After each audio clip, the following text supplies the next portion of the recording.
Hello and welcome to the Society of Nerdcraft and Dungeonry. I'm your head seeker, Aliza, or Lily Pandas, and this is Magic Academy. Today we are joined by Bonnie. Hello. Dot. Hi, friends. Evelyn. Hello. Heck. Hey there. CB. Yes. And Randall. Hello. You are so homosexual. Gosh, even the fan. Thank Dang, you. do you have to broadcast it 24/7? Like, God, we get it. The power of CB Christ compels you. Like, stop. Listen, let me live my best bottom life, all right? Oh my god. Never going to ever get this done in one go. No. You can help us and be a part of Magic Academy by making sure you like this video, subscribe, and hit that notification bell so you never miss a new episode. We would like to thank Snowbright Studios for collaborating with us here at Magic Academy so that we can bring you this mini campaign of Ink, a TPK TTRPG. This episode is powered by Sirenscape because epic games need epic sounds. And with that, let's get into tonight's episode of Ink. Ronnie, tell us how last session went from your perspective. Well, a lot happened. A lot of thinking happened last. It started with I was fixing the boat, and I think Layla and Dev were having a deep and meaningful conversation about reincarnation and the changing future and possible reunions and things. We're dead. There's no going backwards. We can only go forwards. But then things started getting weird when a tsunami of ink started to form, and I tried to save Flynn, but Flynn didn't need to be saved.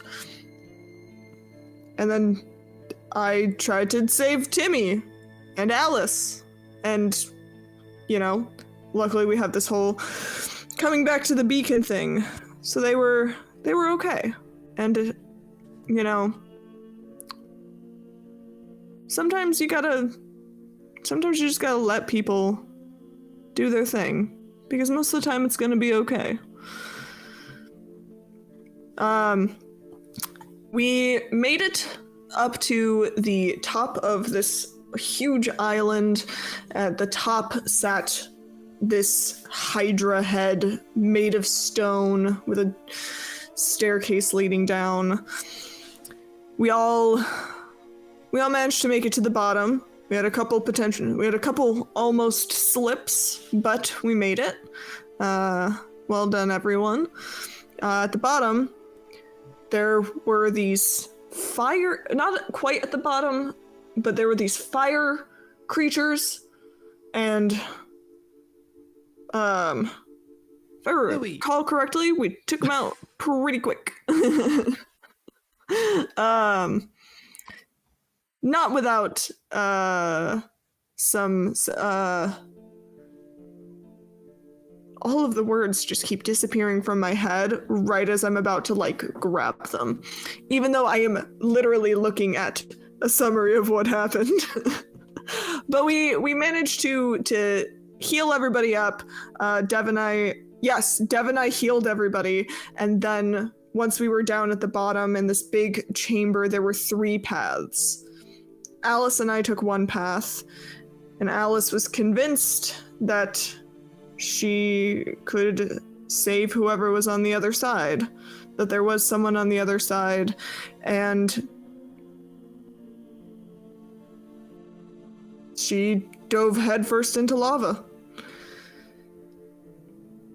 So I grabbed her things, and I went back to the main chamber. Now, if we're doing a recap from my perspective, I don't actually know what went down in the other 2 rooms. All I know is that everyone died. except for me.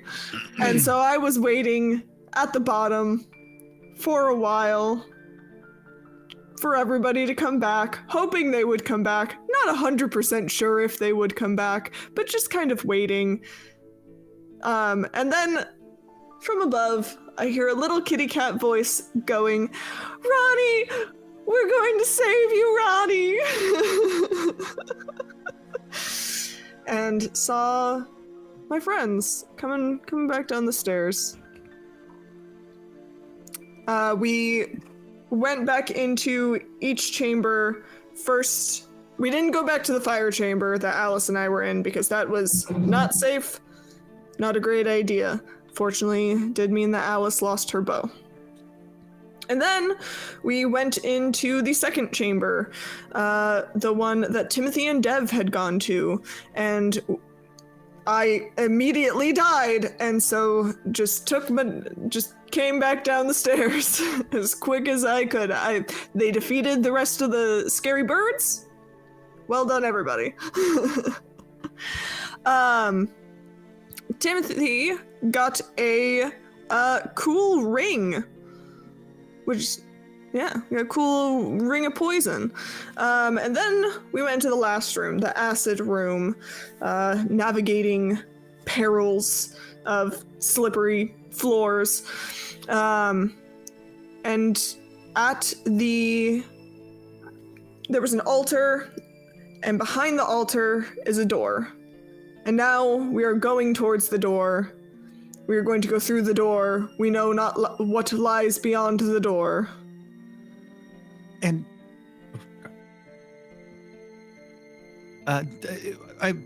remind me, not to bring up trauma, but Layla was falling, right? And were they picked up? Yes. Dev flying yes. snatched me up because that last step's a doozy, Nice. y'all, and I don't mean going down. I mean going up. Yes. Dev saved Layla so that we could all get to the door. Look at us, being a party, being All a right. team.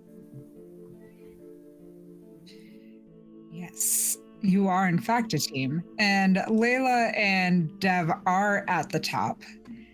The rest of you still have to make jumps to get to the top. But before all of that, in this entire campaign, we have, on the back end, been evolving, as the book calls, whenever we die. And I feel like it would only be fair to let the viewers know what y'all have been experiencing within the beacon when you die, and what you have evolved with. So I'm going to briefly do that before we continue on. Inside the beacon, the sanctuary unfolds like a vision from a dream. Walls seem to shimmer and shift, bathed in a soft, otherworldly glow. Crystalline formations and glowing orbs hang suspended in the air, casting dancing patterns of light upon the surroundings. With each step, your soul feels weightless. It's buoyed by the currents of healing energies that flow around them. The air carries a delicate fragrance of a symphony of blooming flowers. Words are hard. It infuses the space with a sense of safety and renewal. Here, time seems to stand still and worries melt away like snow in the sun. It is a place of rest and rejuvenation where the weary traveler may lay down their burdens and find sanctuary amidst the trials of their journey through the ink. In the embrace of the beacon, souls find their strength restored, their wounds healed, and their spirits refreshed. It is in the beacon of hope in the darkness, a guiding light for those in the depths of the ink's infinite expanse.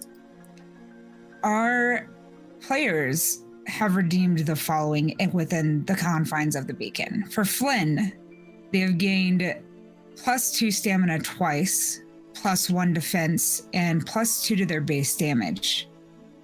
For Ronnie, +2 damage and a redemption of a new ability, Ice Armor. For Layla, a redemption of a +1 to bonus to their attack rolls. a redeemed toxic glands for a new ability, and another new ability called miasma. Actually, can I take a base stamina instead? Like go up. And the more I think about it, I'm You like, wanna go up in stamina? I'm a squishy 5 stamina cat. Like at this point, yeah, I am gonna go up in stamina. Okay, so instead of miasma, you want to do that last one for stamina? Yeah, is that cool? Okay, not a problem. Yes, Oh. please go ahead and edit Very, your very character sheet much more accordingly. helpful. Maybe I'm not as squishy. For Dev, he has redeemed +1 to defense and +2 stamina. Timmy has come in with all the stamina, +2 stamina 3 times for a total of +6. And then the redemption of a new ability called Combustion, which he has seen used by the Dusk Flares and experienced death because of it. Alice has redeemed +2 stamina twice for a total of +4, +2 base damage, and is holding the remaining 2 shards. I did post it, but I don't know if you were able to see it. I'm gonna go ahead and take the fire tail. Fire tail. Okay. Yeah. Whap, whap. All right, y'all.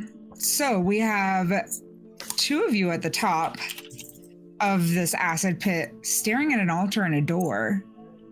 Are the others going to join you? Yeah. Careful, it's slippery. Not that like this is a bad idea, but Dev, What? you What? kind of look strong. I mean, because I am, but like, what? Do you want to like get us up there too? You can't. Are you like unable to climb or something, or like? No, I just mean like Layla's fell in twice, and I'm not saying I can't do it, but I mean, yeah. I'll definitely like catch someone if like you think you're gonna like die or something. But like, I can't like carry all of you. I'm not like Hulk Hogan or anything like that. What if you give each other a boost? Use your human limbs to lift one another upwards. Well, yeah. How about you start to climb and I'll like try to drag you the rest of the way? 'Cause I don't think I can like completely let's carry you up and then fly. But like I can try. all right, we'll like form a pyramid. Come on, guys. I don't think I don't- that. I don't think forming a pyramid. I don't know about Jimmy's already that on the one, ground, Jimmy. like on their hands and knees, like just get on top. I'll boost you up. How about I get and I'll like hold up my hands, step here, and I'll give you a boost. I'm gonna spot you. Yeah. How about that? I don't. Yeah, no, I got this. And I'll put my foot on yours and lift up. I just want to make sure when I'm set down so that Dev's hands are once again free, I want to keep eyes on this scary altar that's up here just in case, something emerges. Seems to be a regular happen. So I'm just watching. Okay. Give me. That way they don't step up into danger. So when you're looking at the altar,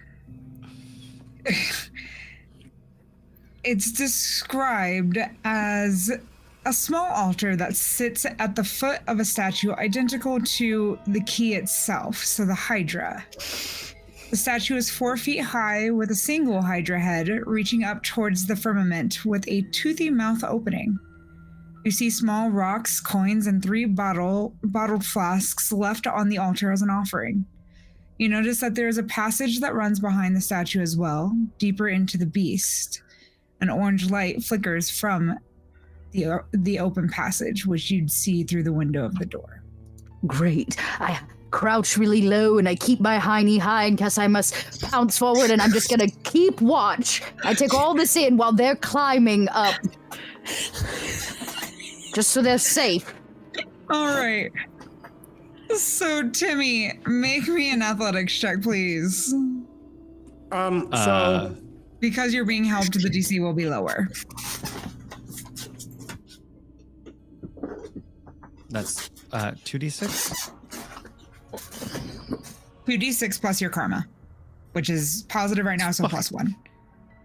That is a 5. You make it.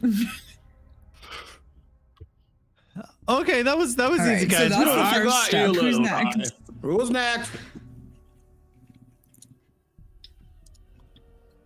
Oh, my hand out. I think I'm going next. I did not move my character or my token on the map, so like I'm assuming I'm where I'm at. I don't know.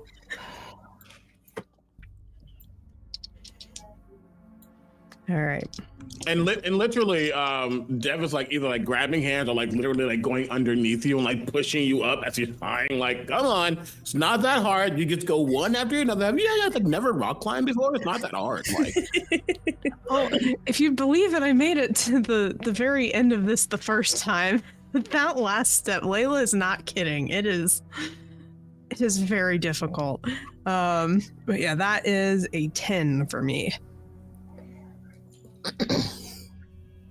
Okay, you make it. looks back to Alice and Ronnie. All Who's right, the next one? So I'm gonna sprint run.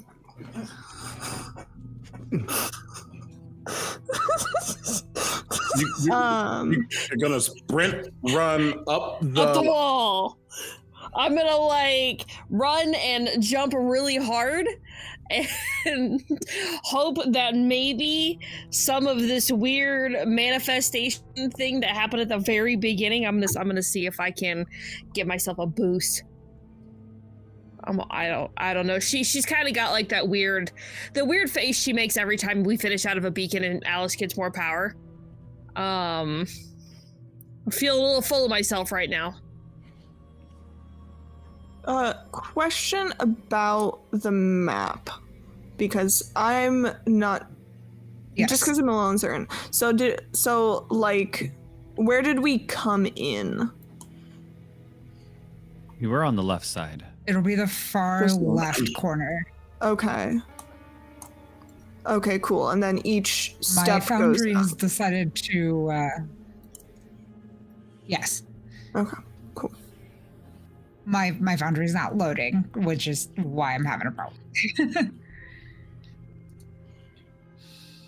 All right. So Alice, what was that roll? What am I just? What a 9 Athletics. plus athletics, so that's +1, so a 10. You make it. Sweet. Watch this, Alice. Just Ronnie. okay. American Ninja Warrior. Let's go. What is that? 4, was it 7? 7. Is anybody helping you? Yeah, he's been Oh having wait, you were the Yeah. last one. Okay. Okay, you're fine. Okay, cool. So we're all in the. All right, so you all made it through step 1. And there's 2 more to go, right? Yes. Okay. Let's just go in the same order and Mhm. see what happens. Oh So, no, I was so confident, guys. That's a 12. Oh, you make it just fine. Hell yeah, Get the Timmy hang of with this, the good rolls. guys.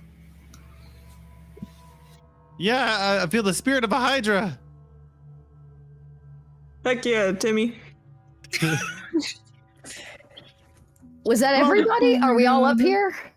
No, we have to do this twice. So Ronnie, let's just go No, through the Oh, rules. y'all they are- made it up the first step. They've got to make it all the way up. Oh no. 3 times. Yeah. Okay. I thought y'all were just tackling. Okay, I'm gonna just sit up here with my. Yep. Yeah. Let's just go through the rolls. So Ronnie, go ahead. Yeah. Oh, well, goodbye. We're all helping each other, but I haven't figured that. Yeah, we're all helping each other. Yeah. I got a 5. This is 8. You're fine. Cool. I cannot with the long pause. It's like just waiting for the reveal. What's behind curtain 3? Who knows? Is it more acid? We don't know. I did better that time. That was an 11.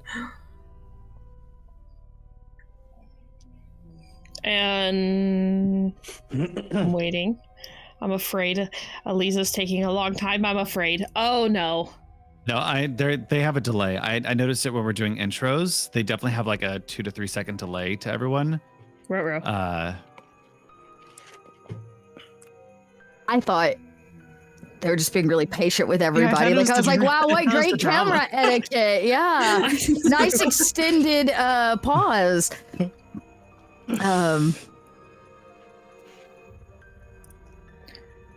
Perfect. Thank you. Welcome. Okay. Sorry. What was the roll? Flynn. Oh, from whom? Oh, from me? I did better. It was an 11 that time. Okay, you're fine. Nice. And I rolled another 9. You're fine. Okay. All right, last one. We're almost there, Layla. Thank you, Dev. You've been so helpful. Was it this platform or the next one that has Flynn's glasses on them? Well, you're on the one with your platform. Okay, I'm just Timmy, you're gonna good. yoink those back, just real quick. Oh no, What did you roll? I got 6. Helping, for sure. Okay, you're fine. Okay. I got an 11. You're fine too. also an 11. Y'all are all fine. This is hilarious. Dev is just kind of just floating around like he's very much like coach mode right now. Like, put your foot right there, and Alice, stop running. Okay, your armor's too big for you, Ron. Okay. Excuse me. My armor All was right. tailored by the Neverwinter Paladin Association. You look like a linebacker on a football team right now. I don't know what that means, but I'll take it as a compliment.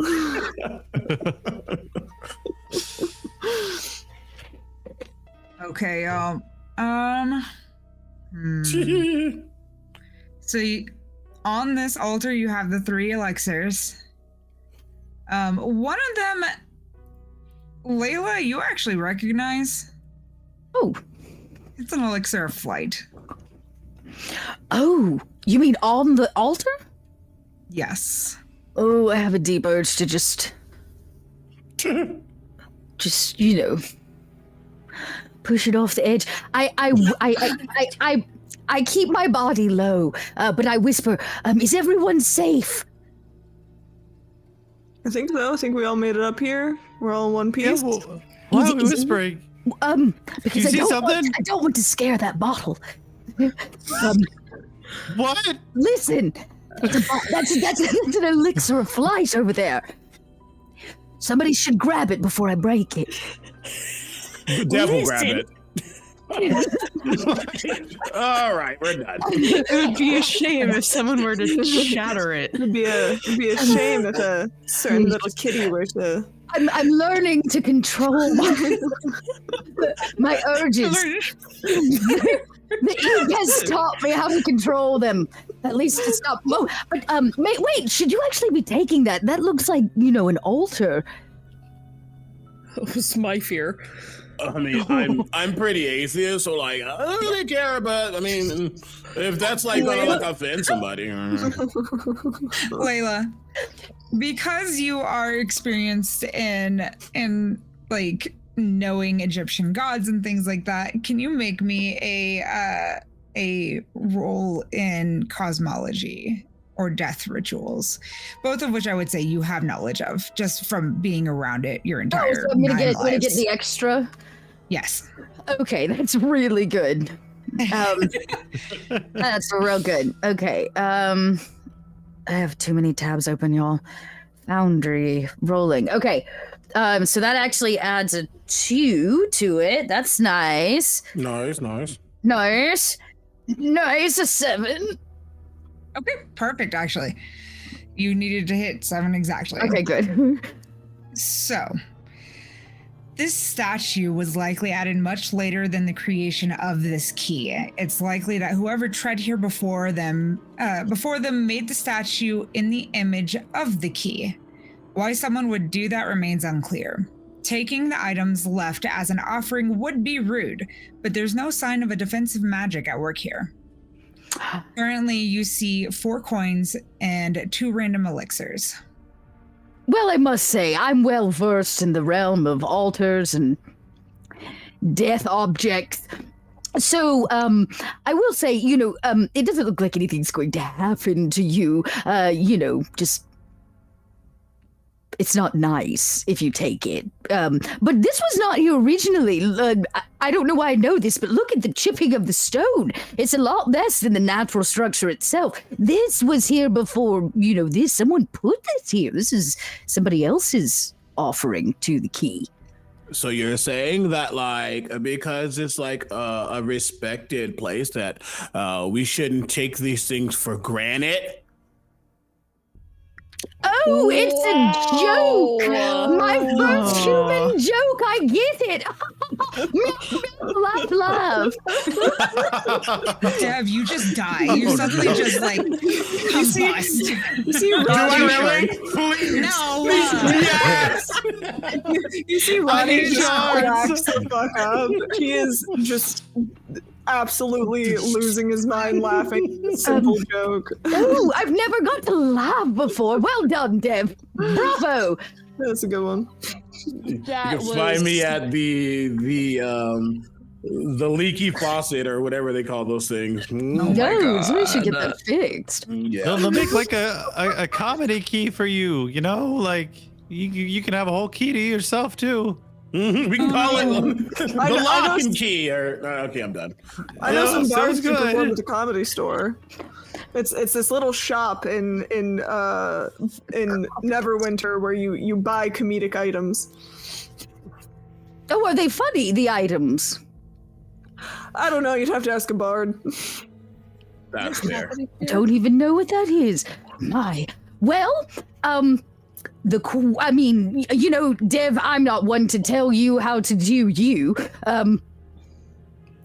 So if you feel like you want to take from the altar, supposedly altars are there for give and take. We're dealing with fire and acid and apparently birds and things. So and he looks at the other 2 elixirs and just starts to study them. Yeah, what are they? What do they look like? Do they smell like Old Spice or like dragon fruit or what do they give? Dev, since you picked them up and you still have 2 more elixirs that you can choose from the table, they're whatever you want them to be. That's right.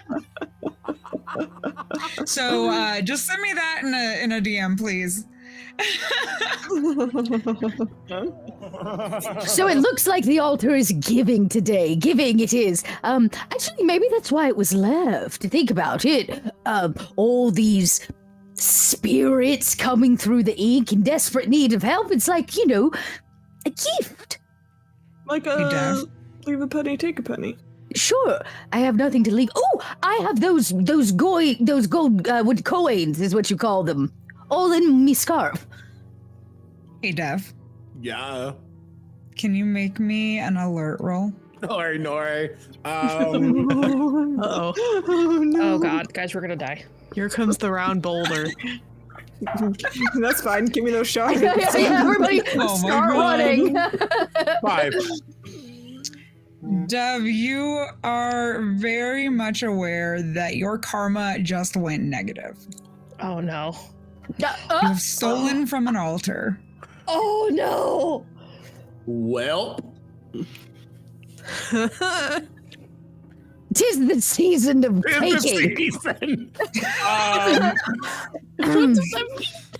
just sometimes you probably shouldn't steal things, and I guess it's technically not stealing. It's just my fingies just wanted to just wrap around this glass vial, and it's fine.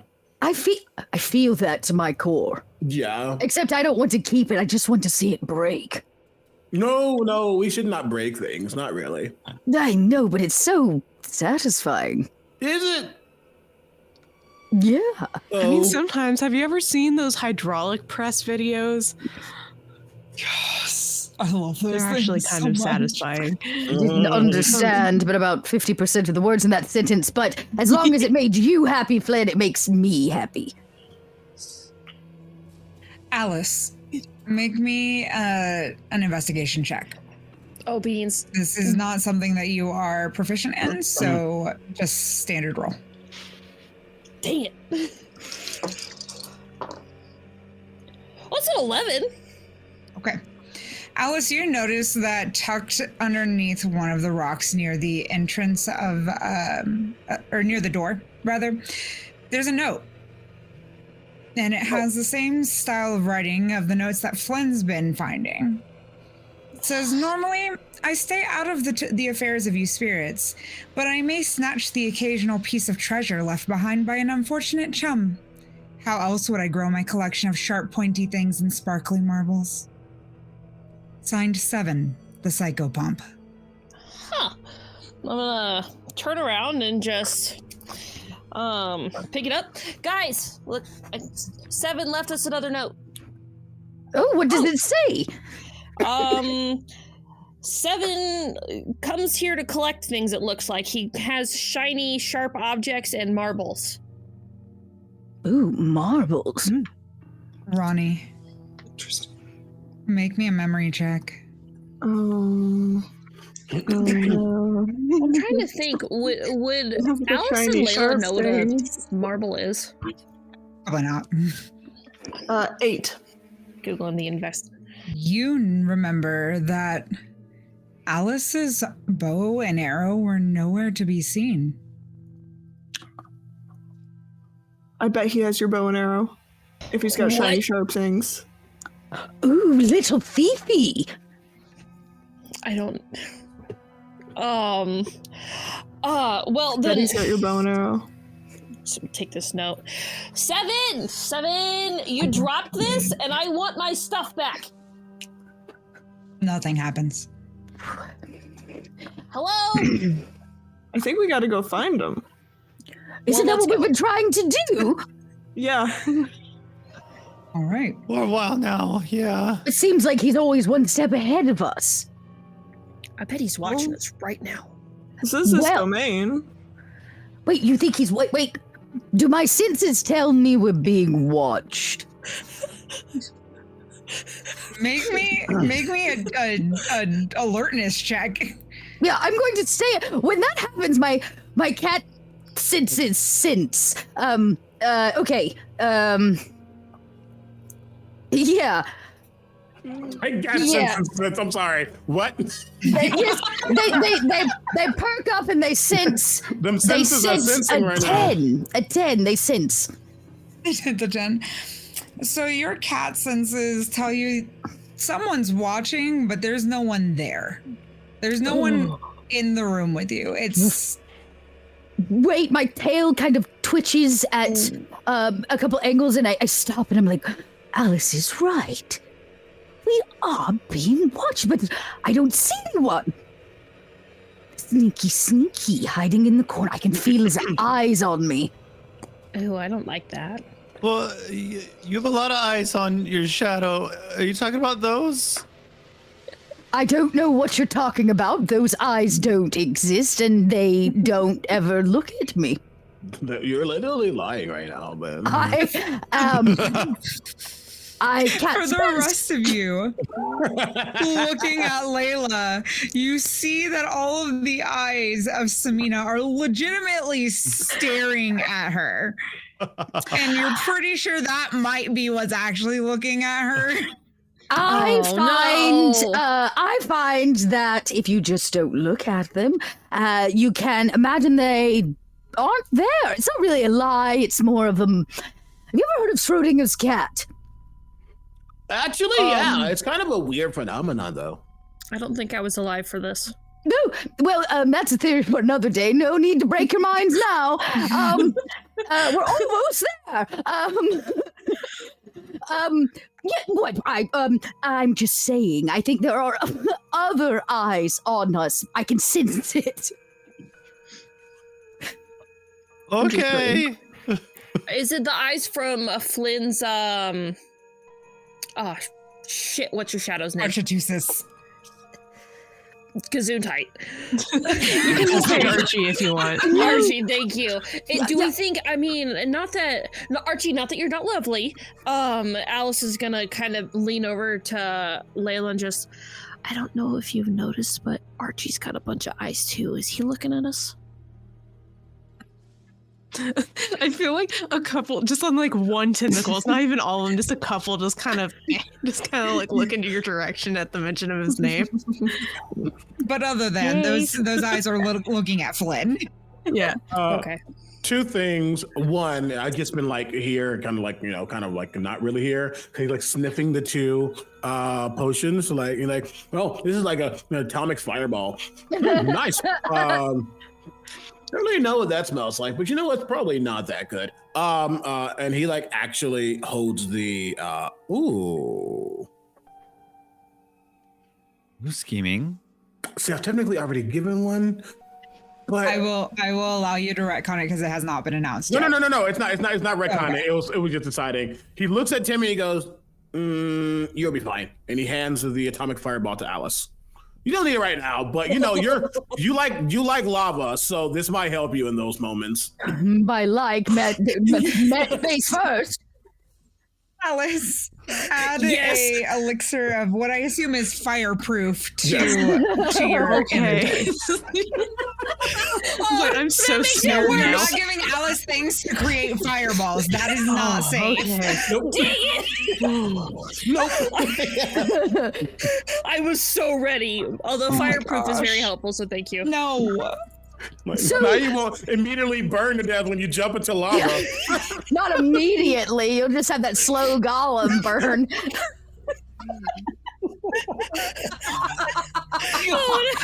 I was so excited. I assume you mean fireproof. Damn it. No, that's okay. actually very helpful. Thank This is you. a very serious game, everybody. Very serious. Serious. Well, as I was saying, Okay. that's an altar. We're in the afterlife. What are we gonna do about it? Everybody watched. And that was the second. Sorry. After I hand, because I have my calming presence, I'm not really phased at like weird stuff or like whatever that's really happening. While they're all freaking out about what might be coming, because I'm like super calm and chill, can I kind of pinpoint where the eyes might be coming from, or does it feel like it's just like everywhere? It's everywhere. It's an omnipotent feeling. Like you are always being watched. Gotcha. And is there a way past the altar, or it's just? You said there's like an exit to the left, right? There's the door. Yeah, you can go through the door. We should just probably go through the door or something. Yeah, I think You moving first. forward is there. Sure, yeah.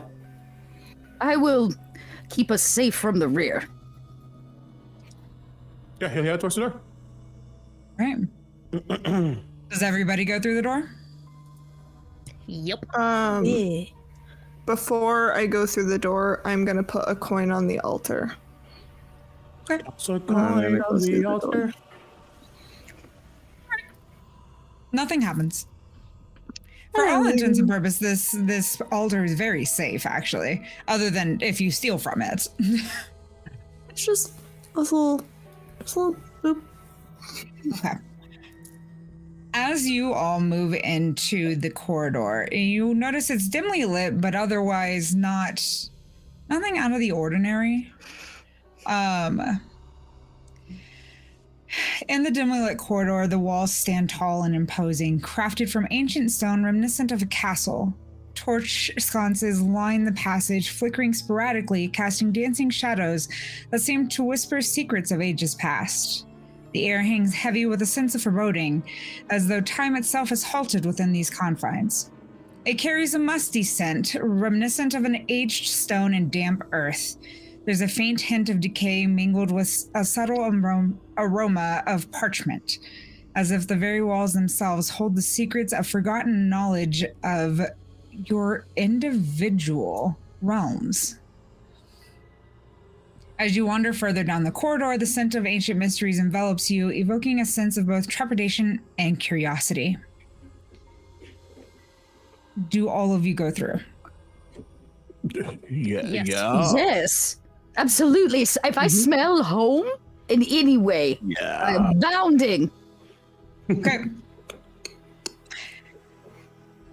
As soon as the door closes behind you, and it closes of its own accord, words shimmer in front of you in the air. In the realm of shadows where time stands still, an endless hallway, a daunting chill. To break free from this eternal wrath, an aspect of death reveals the path. A cloak of darkness veils the clue, within its folds, a hint anew. Seek not the light, but shadows cast, for there lies the key hidden fast. Whispers of the past, echoes of the abyss. Guide your steps, dismiss the bliss. Embrace the darkness, heed its call, and you shall find freedom once and for all. Out of character, I find it's hilarious that you're giving us a puzzle considering you as a player fucking hates puzzles. I do hate puzzles. I do, in fact, but I feel like this is payback for the torture you put me through. I'm the visual person. Is that text somewhere I can read it again? I will send it to y'all in our chat. Thank you. So very well. It was, yes, very beautiful. Okay. 1 second. Let me get that over to y'all. There you go. Shanks. Amidst the endless rows of doors, some weathered and worn, others are imposing and sturdy. Each one presents a mystery waiting to be unraveled. Some doors stand ominously locked, their secrets jealously guarded, while others creak open with an eerie invitation, revealing glimpses of unknown chambers beyond. In the distance, there's a pulsing white light flickering. It's a distant beacon offering a tantalizing promise of escape from the oppressive confines of this hallway. Yet its brilliance seems to mockingly dance just out of reach, serving as a constant reminder of the challenge that lies ahead. So we're in a hallway. There's a bunch of doors. In front of us is a potential beacon. Yes. Do I see the door we came through behind us if I were to look behind me? No. Do I just see inky blackness? If you attempting to backtrack through the endless hallway yields a disorienting experience. Despite your efforts to retrace your steps, the corridor seems to stretch endlessly in both directions, as if defying the laws of space and time. Each door you pass appears almost identical. There are a few that look familiar. They offer no clues or markers to indicate any progress or regression, though. The torches flicker with an eerie intensity, casting shifting shadows that seem to taunt your attempts to escape. The air grows heavier with each step, and a sense of unease settles over you like a suffocating shroud. No matter how far you walk or how desperately you try to retrace your path, the hallway remains endless, just tapping you in your timeless embrace. Okay. I thought there might be a puzzle answer there, because there some puzzles the solution is to go back the other way and it's go classic into JRPG. stuff Just go about- back and check the loot. Yeah. And like looking at the poem, I was thinking like embrace the darkness, heed its call. So if it's nothing but darkness behind us, that would have made sense, but it seems like that's not the answer. I think we got to start going through doors. Yeah, what do these doors look like? Like you said, like, well, the words appear. It said, like, don't look for the light, look for the darkness. Like, go to the darkness. Darkness is a key. I mean, So it tells you how to break free. To break free from this eternal wrath, an aspect of death reveals the path. So what is an aspect of death? I look around. right. I mean, do some of these doors feel familiar to you all as well? Yeah, what do they look like? Yeah.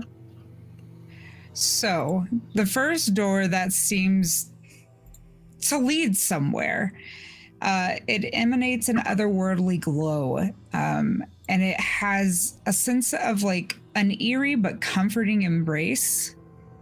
It's just a simple archway, but there's a sign over it. It says Phantom Phyllis's Brood Awakenings.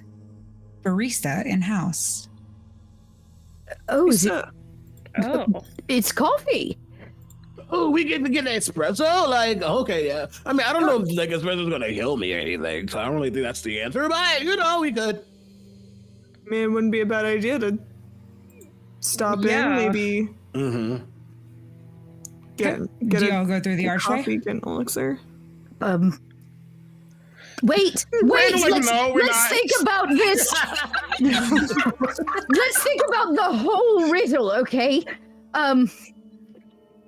The end, what did it say? It said dismiss your bliss. Oh, there's no True. sign. So doors that feel good. But I need my We shouldn't. espresso. It says, so guide your step, dismiss the bliss. So, you know, I'm just saying, if you consider your caffeinated beverage as a blissful experience, then we may not want to go serve ourselves a heaping hot cup of delicious coffee. I know you're a little shit of a kitty, but can you like not be smart right now? I'm sorry, Dev, but I care for you. And what are friends for if not to tell you when you're going to, you know, as you proverbially say, F it up. But I my want goodness. my large, Flynn. extra large coffee caramel. Actually, Dev, can you make me a resist roll to resist the call of the coffee? Oh no. This is the call I make every day at 2:00. I have to make this roll. Do I get the third? Okay, so to be absolutely fair, I would assume that calming presence will come into play. Yes, it would. Okay, I'm still negative though with karma, so it is going to Yes, be you are. -1. But And it plus is a high 2. DC because you love a I coffee. love my espresso. This is so bad. This Oh, is no. great. 9. Because it'd be -1 You but do plus not. 2. So You do not resist the call. As you walk through the archway, yes. you see a door. The door itself is a masterpiece of arcane craftsmanship, standing tall and imposing with a dark, polished wood that seems to absorb the surrounding light. Carved into its surface is intricate, ghostly motifs that seem to writhe and dance when caught in the flickering of the passing shadows. The handle, fashioned in the likeness of a twisted specter, beckons you with a cold and spectral touch. As you push open the door and step inside, you're enveloped in a dimly lit interior. The air is thick with the scent of brewing potions and coffee.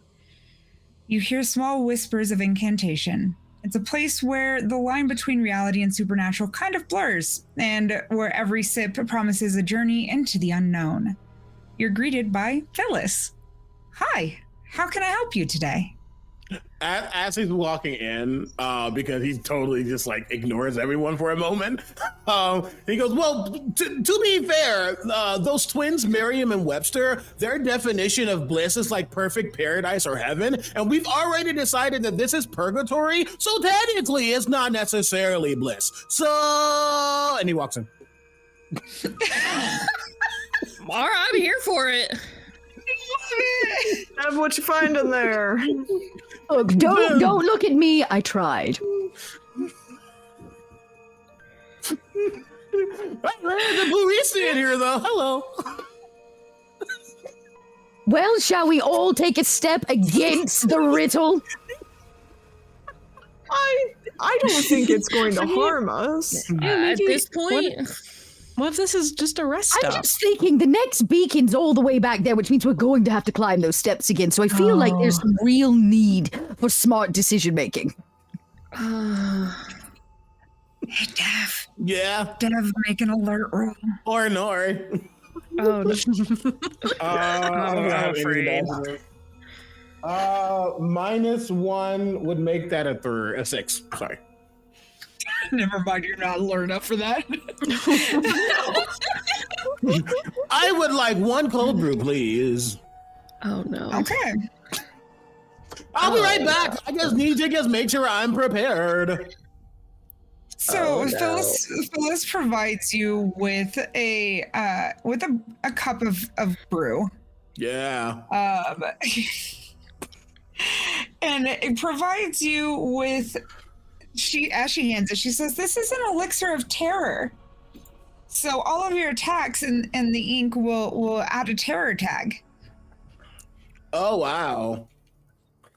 Do you have anything out of curiosity? Because I think I stole earlier, and like maybe some god of the ink is like mad at me, like, and I feel like a little woozy. So like, if you have anything that can like like the famous bard from my home, Misty Elliott says, flip it and reverse it, so I can be positive again, like Elle Woods, that would be great. Did any of you go in after him? Oh, I think we were still conversing. I'm And torn. Dev's like, Okay, Not how do we? Okay, here's what we do. Does anybody have string or rope? Is anybody wearing shoes with laces? Do I have 50 feet of hempen rope like a proper adventurer? I'm an explorer. What's your adventurer's pack? Do you have anybody have on tennis shoes? Who's or strings and the laces and their feet garb? I look at my metal boots. Y'all have boots. pull on. Layla, do we still have your pillow? It was lost with the raft. All I have left is this one soggy feather. I don't even know what to do with it anymore, but I keep it. Look, what I'm trying to say is we should send somebody in on a leash. Trust me, I'm a cat. Send someone in on a leash, and then you can bring them back. Space exploration. We're lacking the leash part. Is anybody have anything? Unfortunately, I wasn't buried with my 50 feet of hempen rope that every good adventurer should have. Okay, hear me out. Okay, Lily, I'm gonna appeal to you right now. Mm-hmm. What if we tie pieces of objects together? I have on a belt and my scarf, and I have a scarf. a cloak. And then, Ronnie, are you also wearing a cloak? I have like a cape and like a sash thing, but like it's kind of all connected to my armor. It's this takes a long time to put on and take off. I've got a hunting knife.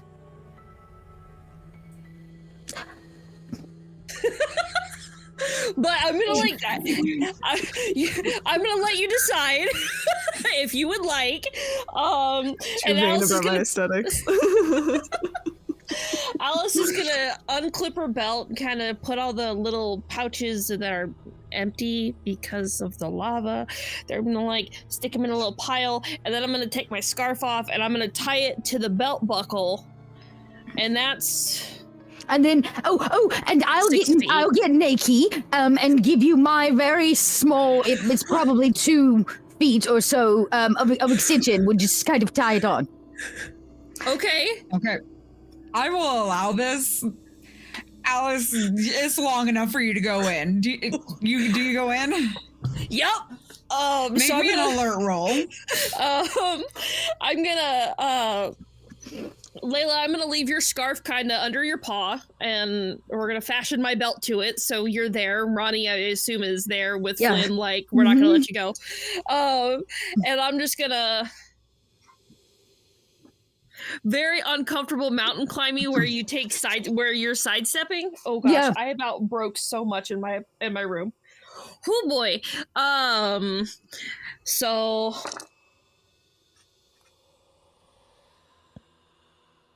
how do you feel about a 5? Is that with your karma and the +2 to alert? Oh, let's do it that one. Oh, that's so good.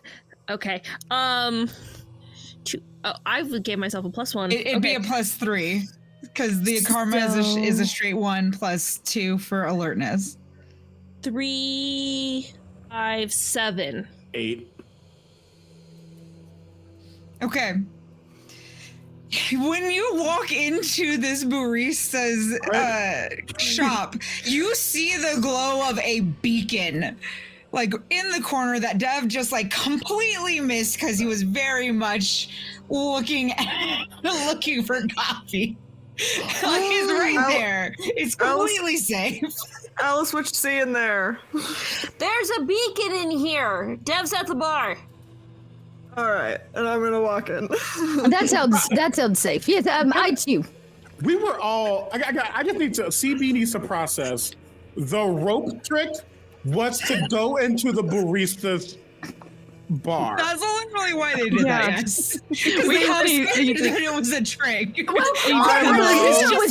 were napped or something, so Alice could grab you and pull you back. We were scared for your life, Dev. I come in full cast sass, like butt tall, tail pointed, and I was like, we were very worried about you, Dev. We worked on the whole plan. I would like to say that does say something about the way I'm DMing and the fact that y'all were scared to go into this. I was so afraid. I blame the damn riddle. This is Riddle's fault. Yes, Timmy. I was afraid. As they all kind of go in, I'd like to kind of lean down for a moment and look at Ash and go, where should I go? Ash responds. And he kind of pulls you in a direction. You can choose to follow him, or you can go into the barista. Yeah. I gotta be strong. If Deb was here, he'd say, he'd tell me that I need to do this and take care of myself. I'm gonna follow it. Okay. We will follow that path here shortly. I'm going to finish the barista with Deb. Oh, no. Deb, Alice has yelled that there is a beacon, so you are aware that there is a beacon? I will be in about maybe like 20 seconds after I finish my drink. Brew. And then 1.5 things. He had asked about if there was something to flip negatives to positive, but also, do I know if a beacon can just do that innately?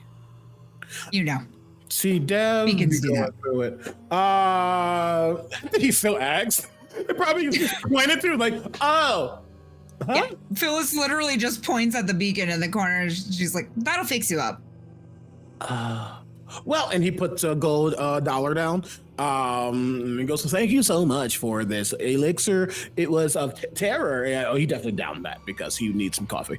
And then he would just walk over to the beacon. Oh, hey, Fred, sorry.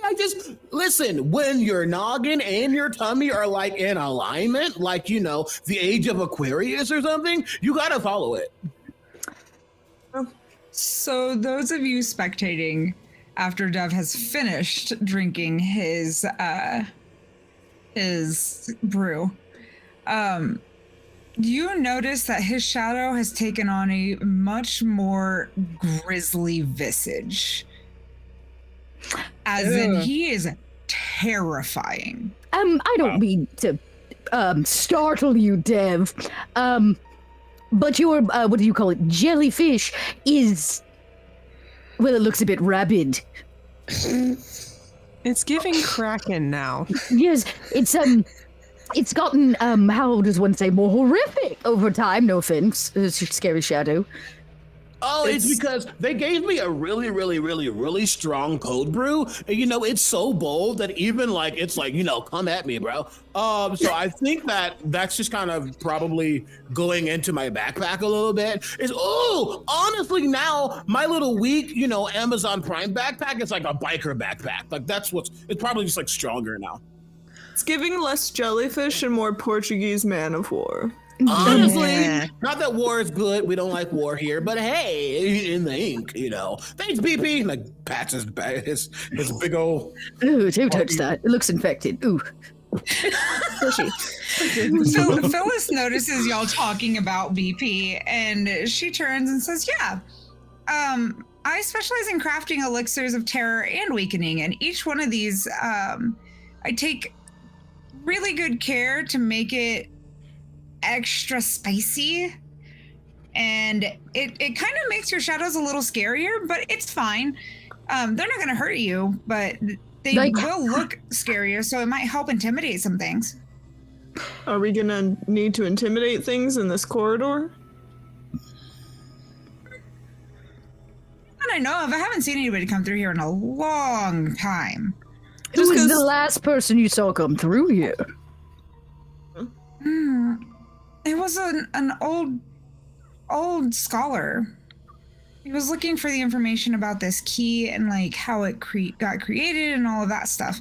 Very bookish person. Not really a threat. A name? Type of person who might craft an altar? Mm-hmm. Yeah. His name. It was. They call him the Tome Keeper. I don't know that he really has a name anymore. Interesting. I recommend that we each get either one of the 2 elixirs that Phyllis so kindly sells, because oftentimes, in my experience with dungeons, usually you get a lot of you tend to find items that are going to be helpful in that area right before you go to that area. Like, there have been several times I've, been in a dungeon and finding, like, a potion of heat resistance right before there's a bunch of little fire monsters. Is it like water-based or silicone-based? Well, that's very convenient. Here's the thing. I don't know what silicone is, man. Oh, never mind. You said dungeon, and I just... Never mind. I keep forgetting that things are different here. Sorry, go Layla. Oh, not that kind of dungeon. Like a underground used to be like a... That I realized You're making it worse. Here's the thing. I'm going to whisper so the eyes can't hear me. If they get any scarier, who's to know what'll happen? I just don't really trust the process. There was the other elixir. The elixir of weakening, I think. Yes. Actually, and he pulls out the other vial. This one feels like I mean, it probably it's like that. So yeah, but maybe like weaker than no. this. It is different. This is what Dev is saying. This is not what CD yeah. is saying. Okay. Probably, like something like. Do I know what it does? Make a alert check Alert. or investigation. Either way. I am not skilled in either of those things. That is a 5. Yikes. Even then, looking at the 2 different brews, they are different. The one that Dev is holding is different from the one that Phyllis has. She said, no, this is a different kind of weakening elixir. It's called an elixir of temporary weakening power. So you cause double damage, or double the amount of poison or frailty tags whenever you encounter enemies for at least 3 encounters. That sounds delicious. Oh, that definitely sounds like something that you would do well with. I look to the barista and I say, can I get one of those in, a bowl? She shuffles around because I forgot your bowl got taken too. Yes, I'm nothing anymore. I'm scarfless. I'm pillowless. I've fallen so lowly. She fishes out a bowl and puts it on the ground for you. I give her big kitty cat eyes, like, thank you so much. I'm so hungry. Please, can I have some more? She gives you a smidge more. Oh, Dev, can you do me an alert roll? I can. I did say I stepped and went to the beacon. Okay, yes. Yeah. So your karma's fine. Yeah, I just wanted to. Boop. There you go. I'm marking it myself. That is math. 8. You notice that Timmy's not with you. Okay. Yeah, like finally finishes up his his little mug or whatever he has, like using his finger, like getting the rest of it out. You're like, all right, well, I feel pretty satisfied now. Like, you know, like, sorry, I just really needed to just get my mind right, and that's probably gonna be really good. Nom nom nom nom. I was not like, you know, a mathematician in my day, but I feel like 5 is not 6. Oh shit, where's Timmy? Nom nom nom He nom. was right behind me. I'm just. Cannot with the omnoms. Okay, so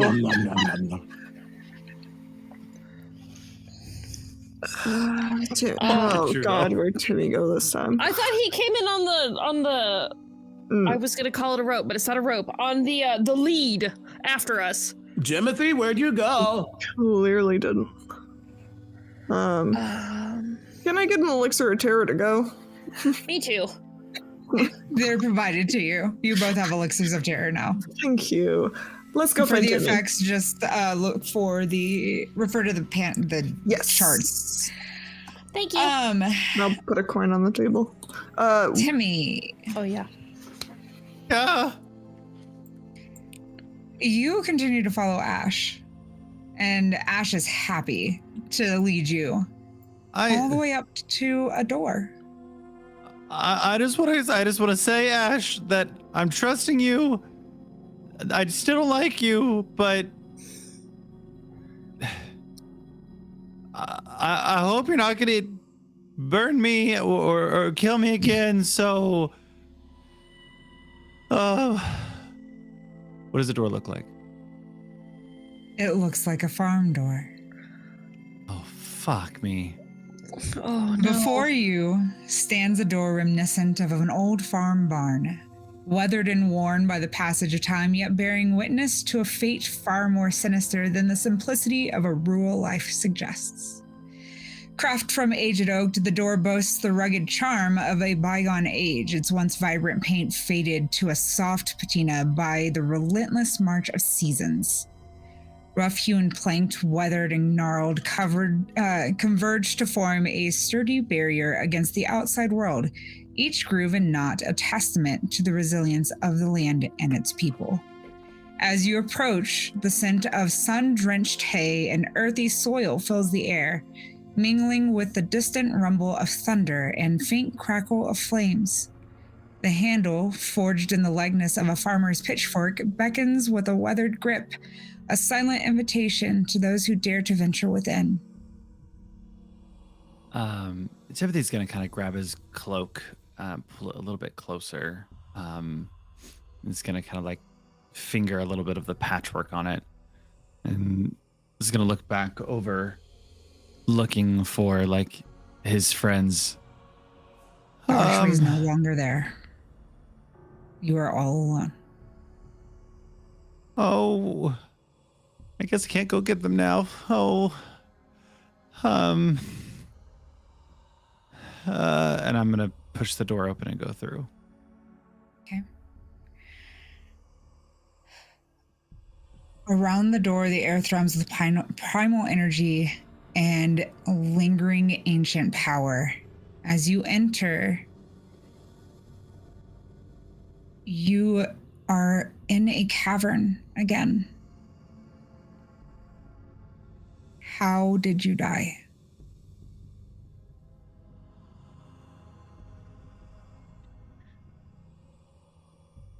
The first time? Yes, and your death that severed you from the mortal realm. Timmy, he had a rough life. Parents kind of got sick, split up, working on the farm. He wanted more than what was there. So he went out into the town and to Waterdeep and found a quest board.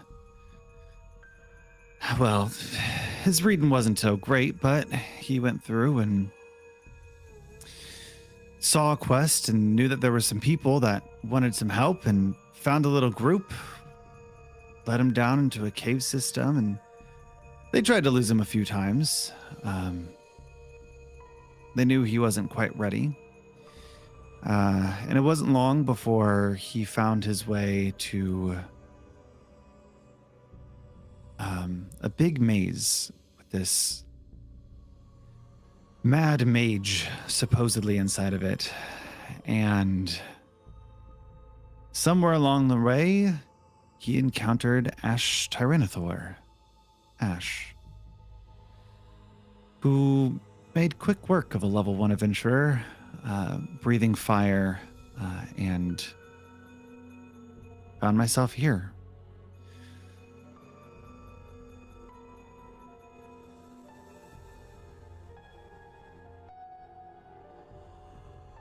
Lisa. You continue to experience that death. Ha, I beat you to it.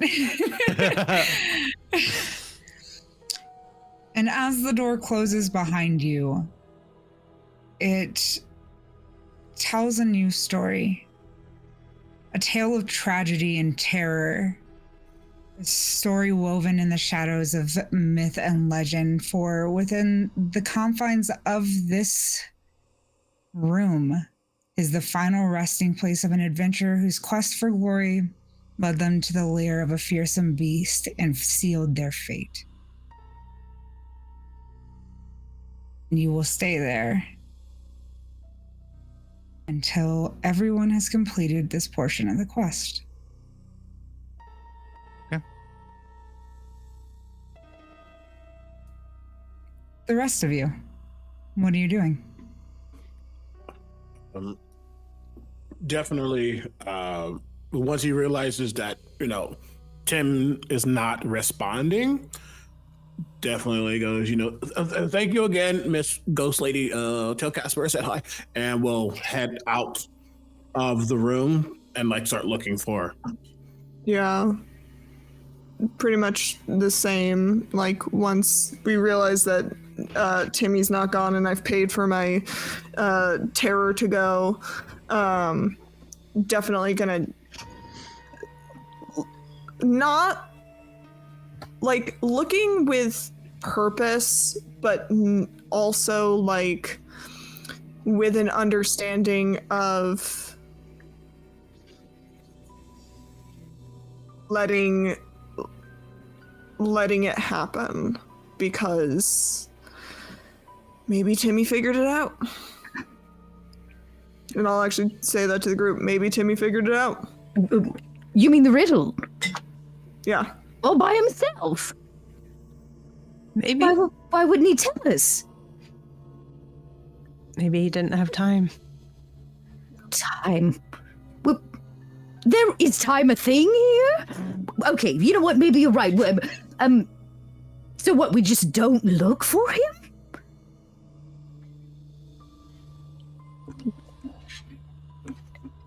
I think we still can. Yeah. How many doors are there? Does it correspond to the number of people in our group, or are there more? There's more. Okay. Some of them are identical, some of them are open, some of them are closed. Alice.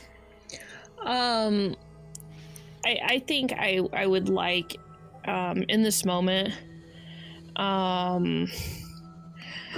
with Timothy missing, Alice is a little panicked, and she almost what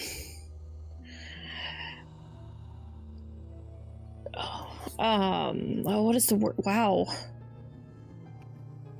I feel like somebody took a dry eraser to my whole brain. She starts to panic a little bit, and Ronnie, as you kind of begin to speak, it's almost like she tunes you out. Like she stopped hearing. She knows that Ronnie's speaking and Flynn's talking, and she can hear Dev in the background yelling. She stopped listening at this point.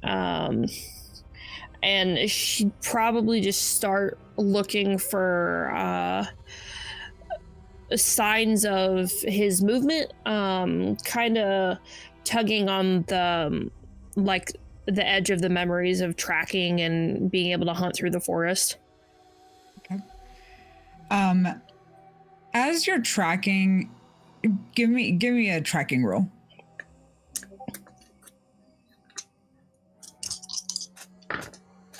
It's an 8. Okay. As you're looking around and you look at the ground where your shadow is, you notice that Leah is pointing in a direction.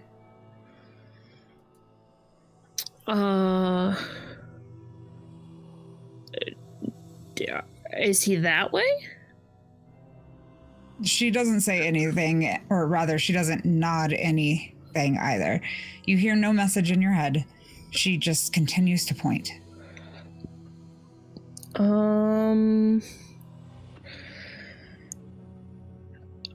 I suppose I would follow her then.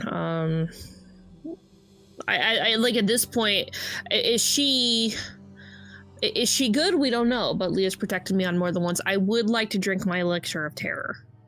Okay. You're more than welcome to drink it. Okay. The minute you step away from the group into the hallway to follow Leah, they disappear behind you. She continues to lead you to a new door, or door adjacent. It's a makeshift door that bears semblance of a canvas tent. It's a fragile sanctuary amidst the unforgiving wilderness. It has weathered fabric, edges are frayed, and its surface bearing the stains of time. This door stands in tribute to the bravery and resilience of an adventurer who faced her final trial amidst a raging inferno. As you approach it, you notice the simplicity of its design. The top tie is secured firmly, and the weighted hook is resting against weathered wood, offering a small semblance of security amongst chaos. Yet, despite its humble appearance, it exudes a solemnness, a testament to the tragedy that unfolded within its shadowy confines. What do you do? I pull the tie from the top and unhook it. Okay. As you reach out and grasp the worn fabric, a sense of foreboding washes over you, mingling with the faint scent of smoke and charred wood. It hangs heavy in the air. The echoes of distant screams seem to reverberate over the very fabric of the tent, a haunting reminder of the horrors that unfolded amidst the encroaching flames. But this door is more than just an entrance to a shelter. It serves as a gateway to a harrowing tale of loss and sacrifice.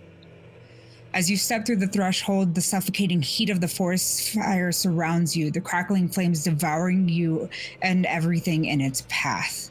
You're surrounded by an inferno, hearing the anguished cries of your brothers echoing around you, their voices a haunting lament to their lives that were cut short. In a moment, amidst the chaos and despair, you find yourself overwhelmed by the weight of your own morality. You know that none of them will survive the relentless fury of the fire, and that their fate has been sealed by the forces beyond their control. As you succumb to the inevitable, your final thoughts are the loved ones you are leaving behind. The brothers whose screams still echo in your ears, their faces etched forever in your memory. Your parents, a mother who loved you dearly despite your tomboyish tendencies, and a father who was so very proud of you. For now you remember what you were celebrating. You were following his footsteps to the academy. In the silence that follows, the door stands a silent witness to the tragedy that unfolded within the sheltering embrace, a solemn reminder of the fragility of life and the enduring power of memory. For you, the forest fire is not just a memory. It's a relentless inferno that consumes your soul, trapping you in a cycle of guilt and regret. You cannot bear to leave your brothers behind. Their anguished cries continue echoing in your ears, their faces etched forever in your mind. And so you too will remain trapped within the confines of this canvas tent, unable to find peace until you can release yourself from the burdens that bind you.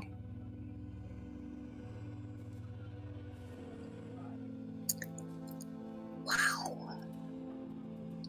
Oh, wow.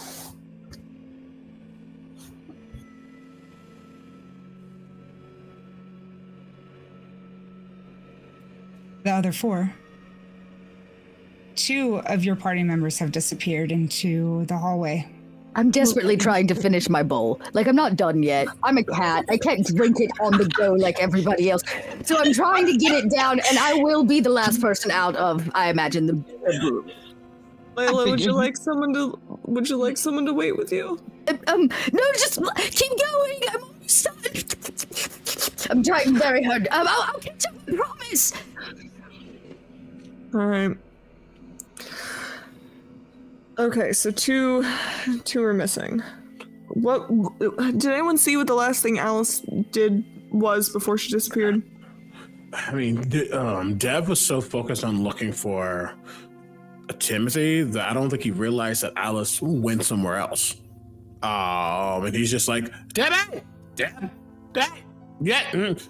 Hey, if I am still your mentor, you did not ask to take a break. So you're still on company time. So, and he's like just really starting to get a little frustrated. So he's like looking at every door, see if he can like jiggle it, if there's any handle, banging on things. No, go to the next one.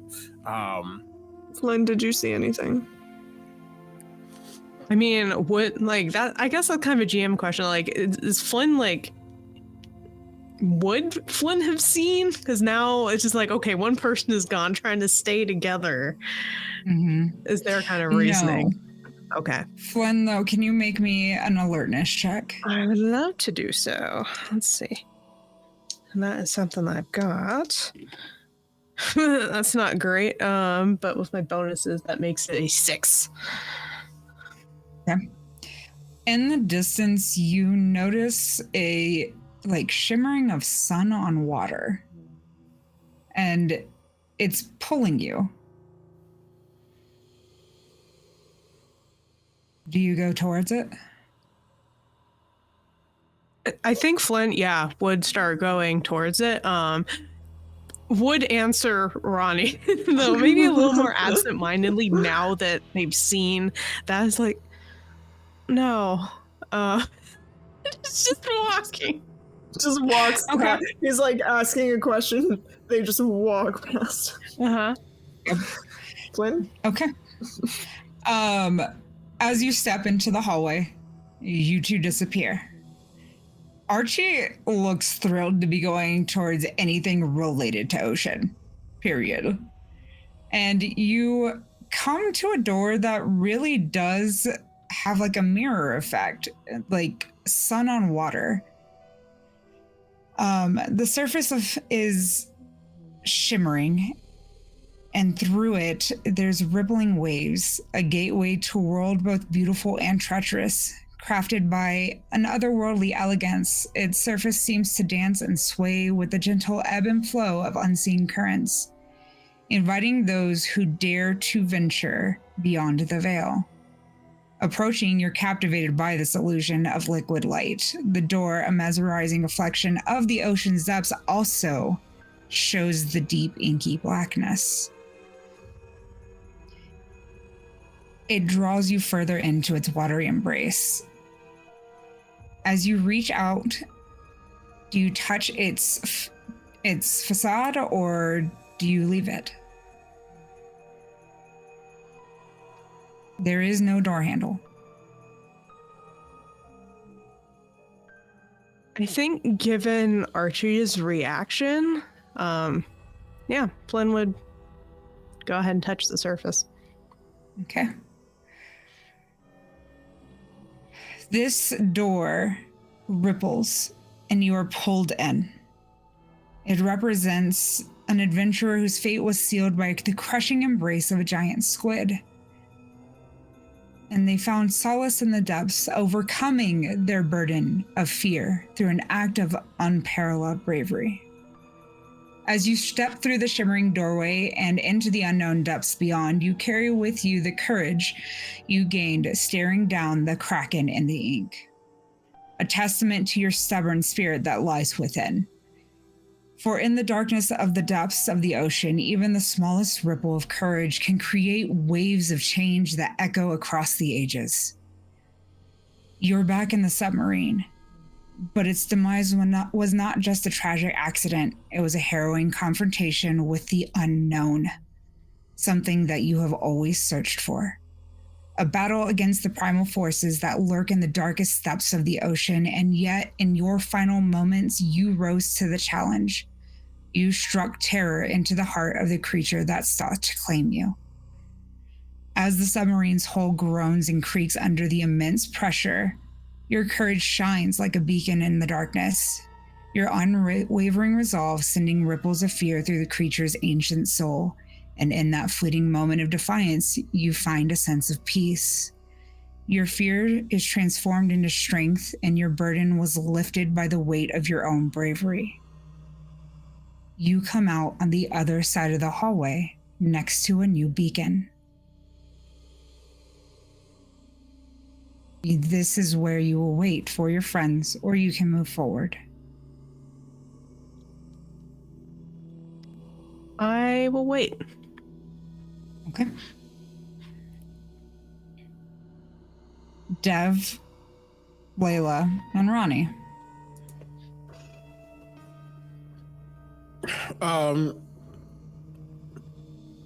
What just you were just talking to Flynn? Where'd they go? I don't know. They walked past me and they disappeared. You let them go? I didn't think they were gonna disappear.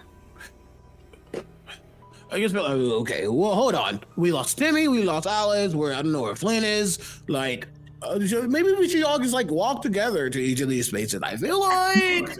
I imagine Layla comes, like, running on all fours as fast as possible. They're like, still, like, licking from around her mouth. Did I make it? Where's everybody? We're missing a couple of people. Missing? I didn't take me that long. What happened? Well, Flynn literally walked past me and disappeared. Alice seemingly vanished, and as you know, we don't know where Timmy is. I think our best bet is this riddle. Okay, I'm a cat. I've never really solved a riddle before. But I'm sure willing to try. Where do we start? Was like the darkest place here? So what, did they just wander off? That's what I'm lost at. I was literally looking for Timmy, and I turned around, and 2 people are gone. Whispers of the Ronnie. past, echoes of the abyss. Ronnie, make me a memory check. Oh boy. 6. Grove is humming a tune in your head that reminds you of the tavern that you used to frequent with your adventuring party. I'm gonna turn and look at my shadow. He doesn't really have eyes or limbs or anything like that, except he's for got 2 glowy bits. he's got the 2 glowing bits. Okay. So kind of like us. his eyes, for lack of a better term, like glow and then recede and then glow again as he continues to hum this tune, and like it feels like he wants you to move forward. Okay. My shadow is humming a tune. It wants me to move forward. Listening to it in the past has been a safe bet. I'm going to listen to it now. Okay. You step into the hallway. Yes. You disappear right in front of Dev and Layla's eyes. As Grove continues to hum his tune, you are taken to a tavern door. But before we continue with yours, Dev, Layla, how do y'all respond to this? What the fuck Well, now is we know what happening? happened to everyone. I didn't drink that much espresso for people to just go and uppo and leave. Like, You know, I've always been around humans, but the lot of you tend to be significantly more chaotic than the average, person. hey now, there's chaos, and then there's people disappearing into thin air. What does that qualify as? You're right. Listen, but some of us know how to control chaos, like Shadow the Hedgehog. Like, we understand that sometimes we can do a lot as long as we keep it together in an orderly fashion. What is happening here is just like an amoeba of weirdness, yo. I am a cat. I am the definition of chaos. I exist simply for nothing else. This is not chaos. This is plotted madness. This is purgatory. Listen, fine, so what do get we him do? back. You're not leaving without me, okay? I want to... We have to follow them. How do we pop out of existence? Well, at least we can, like, pop out together. I don't freak. Come here. And Okay. then holds his hands out. Okay. Like, he holds you like this, and like he starts looking around. Dev. Okay. So let's talk about this logically. So what? They were just there one minute, and then maybe they said something. Did you hear them speak? I wasn't really paying attention. I was finishing the milk on my upper lip. No, like they were just kind of just like compartmentalizing their feelings on it. I don't really know. Then suddenly, like, poof. Wait, I'm having a thought. Do you have thoughts? On the occasion. Okay. So we didn't hear them speak. And not that I know anything about this, but you know, the shadow didn't speak just to us. What if they were bonding? The shadows were bonding? No. Well, what if they all were speaking to the shadows and then they poofed? Oh, I can't snap on my cat. I should talk to BP? I snapped for the first time in purgatory. I am so proud of you right now. That's kind of wild and also really creepy. Like, That's amazing. Okay, now every time I have an idea, I shall let you know with the snap of my beams. well, be careful because that kind of looks like you're like kind of like, hey, come here. It's like a thing, but like, you know, just once in a while. Yeah. It's because I look sassy as a cat. Okay, back to the point. So what if we speak to the Oh, yes. And what if I like talked to yours and you like talked to mine? Oh, do you think that'll work? I bet they don't talk to either. Honestly, I don't really know, but like, Is it still looking at me though? yes. Okay. Like all eyes on you, like America's best type of thing. It's like, it's Yeah, I just can staring. feel it. It's Yeah. intense. Okay. Yeah. Well, what do you call your jellyfish? BP. BP. Yeah, Okay. backpack. Since I'm over your shoulder, I shall boop boop BP. Can I boop boop boop? Excuse me, BP. BP like squiggles, Oh, but that's palpable. you get no response. Like it cannot talk to you. Cool. Yes, Dev, it seems to, unless your communication is through body language, I don't think No, I'm not. it's going to communicate with me. But Dev, in the back of your head, BP's like, tell her to stop. Oh yeah. I'm sorry. I'm sorry. Yeah, I think it's like I think they're like hyperallergenic to like cats or something. Oh, I have no fur. I'm a naked cat. Well, I think literally. it's your presence. Literally, it's just like an allergy. Oh, he's allergic to my presence. I'm sorry. Well, hey, you Mini Eyes Martin. Can you like She likes to be called Samina. Not that I know, because I definitely don't. Shakira? Like, hey, can you? In the back of your head, Layla, Samina hisses and is like, that's not my name. Yep. This isn't gonna work, Dev. She's already a little on edge. As you two are working through that, Grove is continuing to lead Ronnie on to the tavern door. And as you approach, it's crafted from sturdy dark wood, and its surface bears the scars of countless battles, a testament to the resilience of those who once sought refuge behind its protective embrace. The air carries a scent of well-aged timber, hinting many tales whispered within this tavern's walls. As you approach, it stands imposingly, fortified by time and experience. The heavy metal knocker, adorned with intricate engravings, adds a touch of weight to the entrance, inviting those who seek solace or perhaps a fleeting moment of respite. The hinges, though squeaky, echo with the chorus of tales untold. But this door is not just a portal to a rustic retreat. It guards the untold sorrows of an adventurer who gave everything to protect those dear to him. The wood once polished now bears the marks of a journey fraught with peril. It imprints on the hero's final stand. Do you go in? Yes. I grab the sturdy handle and open it and head on in. In the moment that you step in, you're met with the sounds of merriment. Amidst the revelry, you see your old party and the knowledge that they survived despite your perceived failure. The weight of guilt and uncertainty that has burned you for so long begins to lift, replaced by a sense of awe and gratitude for the resilience of your companions. And there, among your friend, you catch a glimpse of her. And that's where we're going to take our break.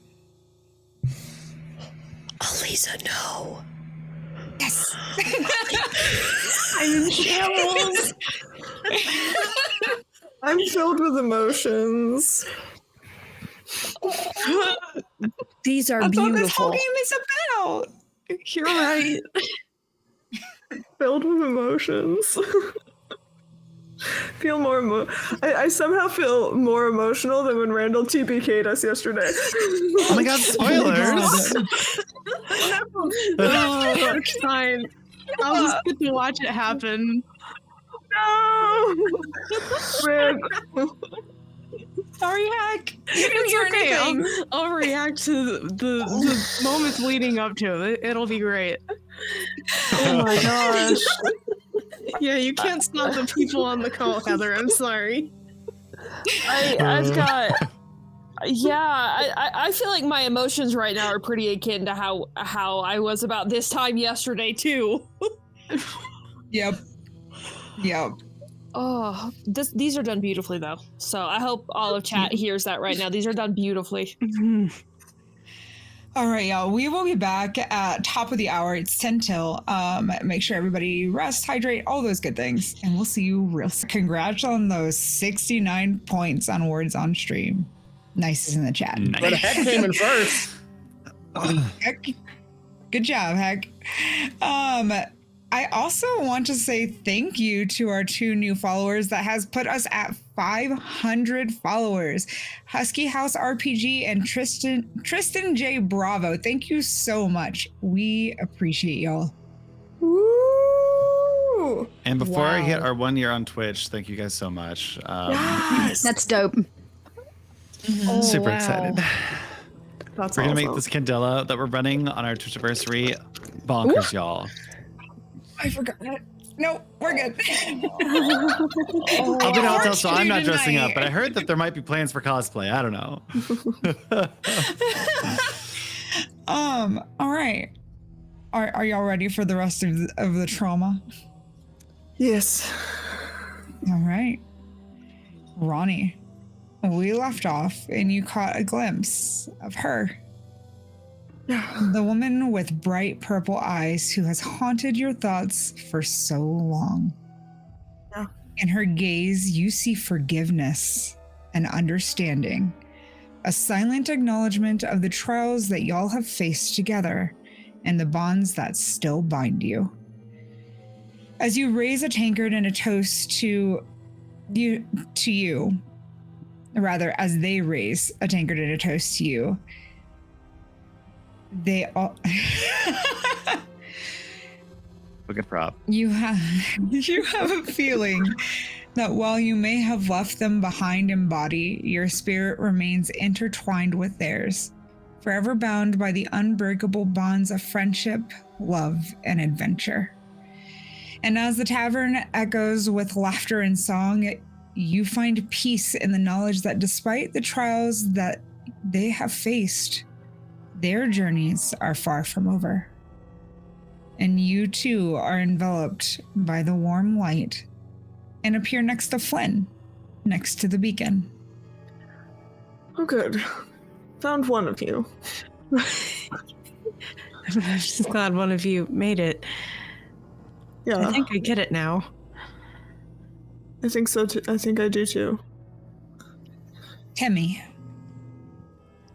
as you continue to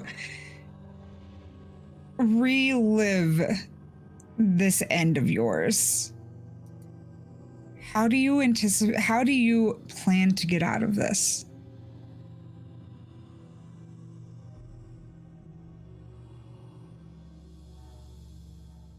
I don't know if he's planning to get out of it right now. He is kind of wallowing in this self-pity. He doesn't really. He was never looking for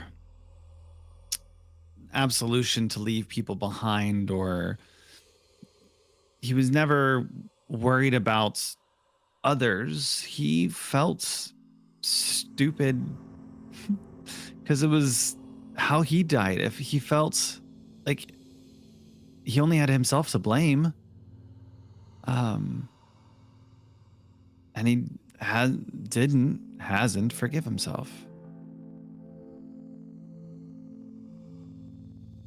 As you embrace that burden, that unforgiveness in your own spirit, you awaken next to the beacon as well. You've embraced your burden. You have not relieved it, so you do not feel that warmth that Ronnie and Flynn have felt. It's more of a feeling of despair. But you're with your friends now. Oh, Timmy, hi. are you okay? Yeah, I'm fine. I was gonna come back for you all. I wanted to be the one that like helped you guys through and help found a way. But when I turned around, I couldn't go back. If it helps at all, reassuringly, you disappearing kind of did give us a way to figure it out. So you did. Oh, good. Yeah. You did it. Yeah. Oh, good. I wanted to help. You did. But Because I think this was. So, I'm assuming the rest, they're all dealing with their burdens. I think I'm.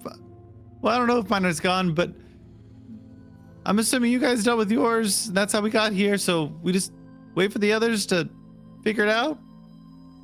I think that's all we can do.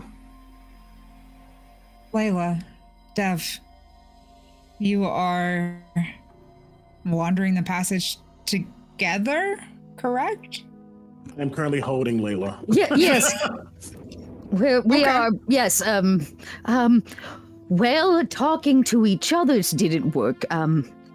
Nah. So what, we're just gonna stand here and pretend they don't exist? I mean, like, we need to like pretend it don't exist, but I just feel like if I talk to BP and you talk to Samina. Sapphire or Samina, Mhm, got it. mhm, And they tell us to like run away. Like, what are you gonna do? Just run away? I feel like that's like counterproductive. You think they're tricking us? Well, they also. Oh no. They haven't technically tricked anyone yet, and they come to our No. protection every time we get into a... What are shadows made of? Like dark stuff, and it said like trust the dark, don't go into the light. Okay, so we should talk to our shadows. Yeah. Okay, well, what are you gonna say? Maybe if we say the same thing, we'll go to the same place. Ooh, yeah. Okay. What should we say? What if we say, "Hey, shadow folk, It's a good start. Strong. can I get a number 9 with an extra large fry?" Like, or should we say like, we need help, or like, should Yes, we? that one. That sounds productive. Hey, first of all, getting a number 9 with a large fry is pretty productive for my stomach. I don't But in know this what space, any of probably that not. is. Oh. That's true. They're not productive for you, and we need to be like Right, yes, in sync. in sync. Yeah, like Okay. not Backstreet Boys. In sync. Got it. I don't know what that is either. Don't But- worry. Okay, so we're going to speak to our shadows Yeah. and ask them for help. Yeah. On the count of 3. That means I'm gonna have to turn around and look, aren't I? Yeah. Okay, you're gonna need to put me down for this one. Okay. Boop. Deep breath. Tails up. Chest high. Here we go. Just gonna grab BP off of my back and just like going put it to- in front of me. Turn around and look at the eyeballs. I don't want to look at you. No. And I get No, turned you around. look at yours and I'll look at mine. I face the other way. Just holding up BP like a just round her ass rat. Just like Okay. help. Yes, Samina, I think we're looking for help. Very good. You're very scary. Why is everyone looking at me? Samina, I feel naked. I don't even have my scarf anymore. So many eyes. ooh, did you leave your scarf in the thing? It was all tied to Alice, and then Alice ran away. So now I'm naked in this hallway. That's why we felt very comfortable with Dev holding me with his strong arms covering the majority of my very quaint body. I'm pretty strong. Yeah. Okay. I feel very yes. Samina's eyes stare into you, just like piercing your soul, and yet again, it seems very familiar. I don't like it. How are you doing, Dev? I don't know. I'm just like looking at BP, and they're not really saying anything yet. Like, BP, do you have a Red in one Bull of for his me? tentacles, he does not. One of his tentacles drapes over your shoulders again, as if trying to mimic your actual backpack. And behind, or in your head, in the back of your head, you hear, "You have to take the leap." I mean, that's like nowhere to like jump though. Like, where? Literally looks down and he literally looks at the floor like, where am I leaping to? Like, I don't see anything other than the leap over Layla. I don't want to like step on them though. BP like has this sigh, like, into the hall. Go into the hall. Oh, but I don't want to like leave them behind. This can only be done alone. That feels fake to me. Like, I feel like you're lying. If I turn around, is Layla still there? Yeah, y'all have not stepped into the hallway. Okay, because BP's telling me I have to like walk the other way, but I like, I don't want to leave you alone. You're literally a cat.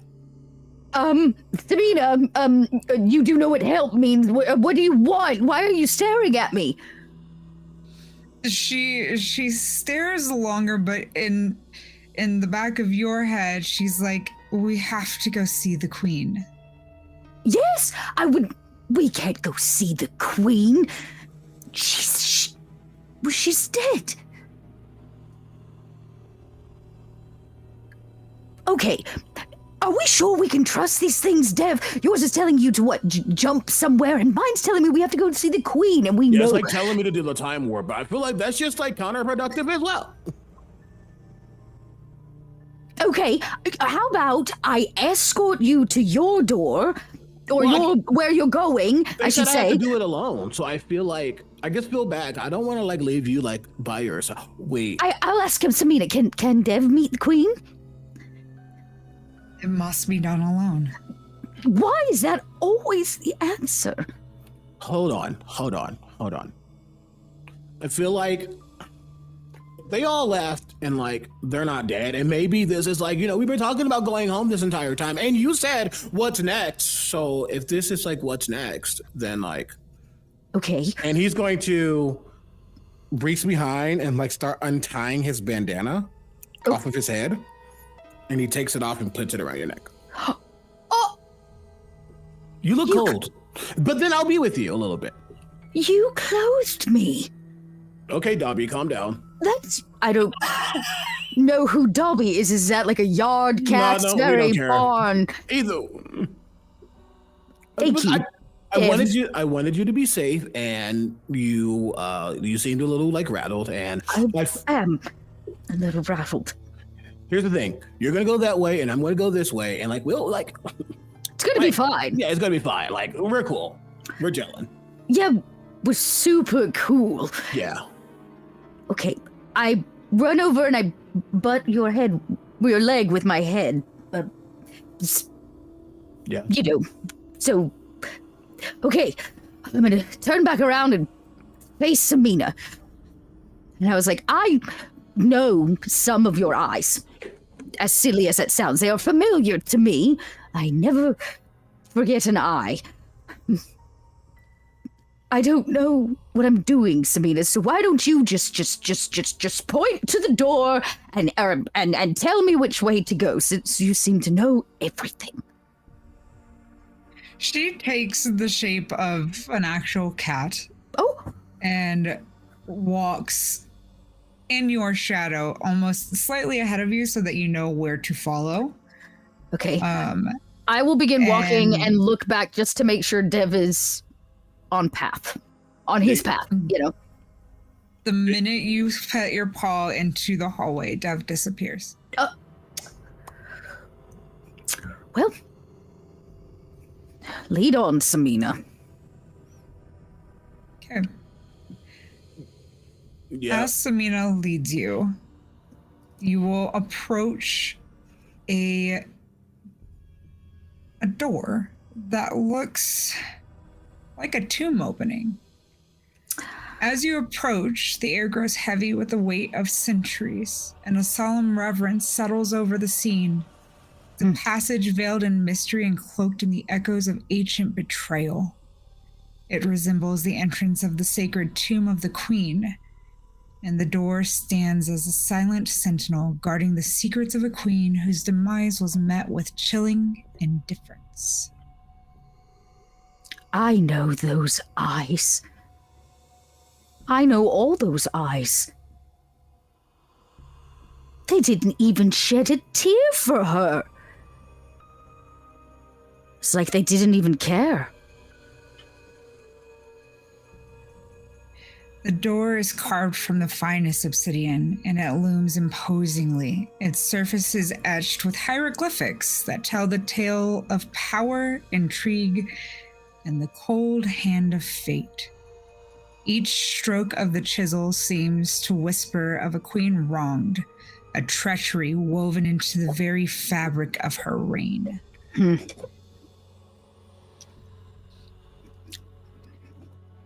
As you approach, a hush falls over the air, and it seems weird because it wasn't loud. It's just incredibly silent now. The scent of sandalwood and myrrh drifts from the shadows, and inside of it mingles the smell of decay and catnip. There's a handle wrought at your eye level in the likeness of a scarab beetle. It glints dully in the dim lights, a silent invitation to those who dare to venture within it. Do you open the door with your new beans? Yeah, I can do that. I'd open the door. Unlike the grand entrances of Pharaoh's Pass, this door bears no adornments, no offerings laid in tribute for a fallen ruler. For this queen whose subjects turned their backs on her in their final hour, there were no mourners, no lamentations echoing through the halls. Instead, it's solemnly silent. The queen's memory is entombed with many stories of her history, and yet, despite that, the indifference of her people and the air around this tomb hum with quiet reverence, as if the very stones themselves are the only ones who remember her name. You step into the darkness beyond, and you can't help but feel a chill creep down your spine. From within these shadowed halls lie the secrets of the queen scorned. Her story is waiting to be unearthed by those brave enough to seek the truth amidst the sands of time, and yet no one has come. Samina's eyes stare at you, the eyes of her people. You know, Samina, I could wish to go back all I want. To tell someone that her sister was a murdering piece of stale fish. But I don't think it would matter. Because not a one of these eyes cried a single tear for their queen.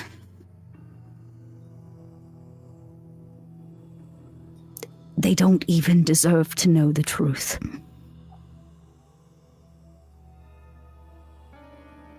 So I took it with me to my grave. With that realization, you feel the burden of truth lift from you. They were not deserving. And the eyes of Samina slowly close in understanding as you feel the warmth of the beacon pull you to Flynn, Ronnie, and Timmy. Lila. I come bounding, like all fours, like, I did it! I did it! Well, yes, what I decided to do was just not tell them because they're just not worth it. Good job. Where's Dev? Not here yet. We're waiting on Deb and Alice. And no Alice either? I believe Oh, in I them. figured out the riddle. You have to talk to your shadow. And you saved us all. You saved us all, Layla. Well, I'm glad I could figure it out. It only took me, 9 lives, and no, I have to give Deb his bandana back, so he has to come through to the other side. And Alice has all my coins, so They'll come back. They'll get here. Dev is strong, and Alice, they'll both figure it out. I'm sure. They will. So, do we just wait? Yep. Yeah, that's what we were doing. Oh, yeah. finally, catnap. We wait and we hold on to our belief in our friends. Well, we I have trust zero them, doubts. we trust them to save themselves. Take off my cloak and put it on the ground and kind of pat a little circle for Layla to get in the middle of it. Oh, yes, thank you. Oh, is it just me or does everything feel lighter? Yeah. Kind of does. Sort of. Alice. The fiery inferno rages outside of the tent. How is she handling this?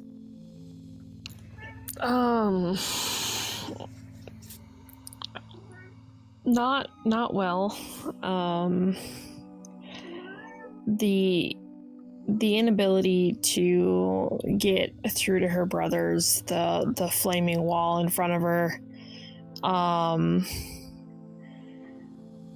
is difficult.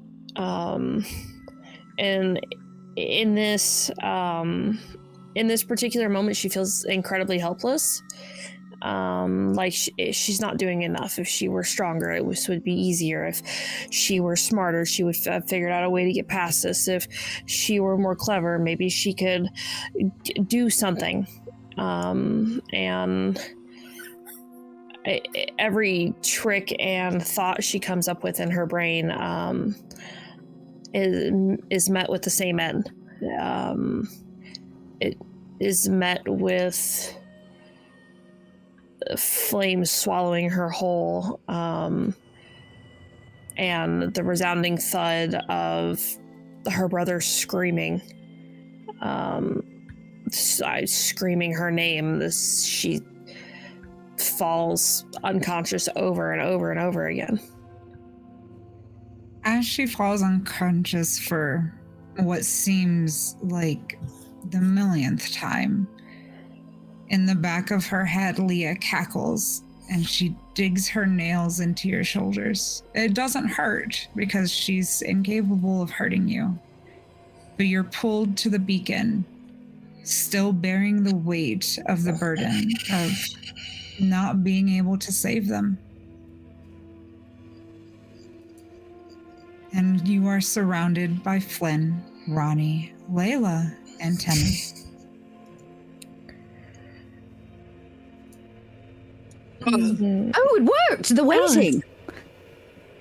Yeah, they kind of come to you a little bit. Waiting? How long were you guys waiting? Long enough for a catnap. Well, it's time. Oh no! And I'm like on my belt. I'm so sorry. It's your scarf. Oh, thank you. Oh, look, I wear 2 of them. Look at you dancing. Because I gotta give Dev his back. But when Dev gets here, of course, Dev gets here. Are you all okay? That was horrible. I thought it was rather eye-opening. I'm sending you back. You can't! I've completed my burden. Oh wow. Alice, what did you see? I died in a forest fire. Terrifying. I couldn't save my brothers. I couldn't save them no matter what I did, no matter what I tried, no matter the plan that I came up with. Wrap myself in my cloak. The cloak catches on fire. Now I'm on fire. If I think I can jump over the flames in front of me, I just leap into another fiery pit. The fire got so big and we couldn't stop it. And every time I came through the front of the tent, they're screaming, and I can see it. I can hear their wails in my ears. I can see the skin of their faces as it's blistering and boiling, and I can't make it stop, and I can't save them. Take a deep breath. I don't know if I'll ever be able to.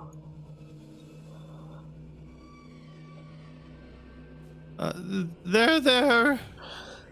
Well, you know, Alice, that's okay. It's not okay what happened to them, but it is okay that you can't save them.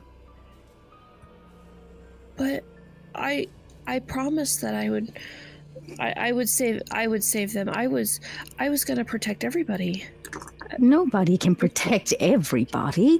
You can't put all that on just your shoulders. Trust me. Saving everybody isn't... You can't save everybody. As y'all work on calming Alice down, Dev, you're still standing at the hallway, and Layla has disappeared before your eyes. See, this is why I said we shouldn't trust this, because I feel like maybe we just gonna get spit together. PP, so it's just you and me.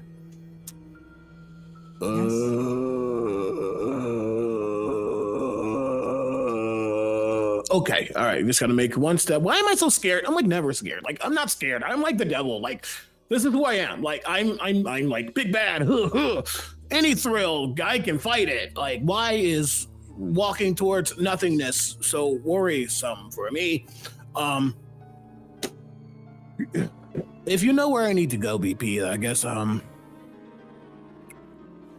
lead on. I mean, can you even, like, I know you're like a backpack, but like backpacks aren't really supposed to like float on their own. So like, yeah, I don't know if all right, I'm gonna trust you. Just He floats in front of you, leading you to take the first step into the corridor.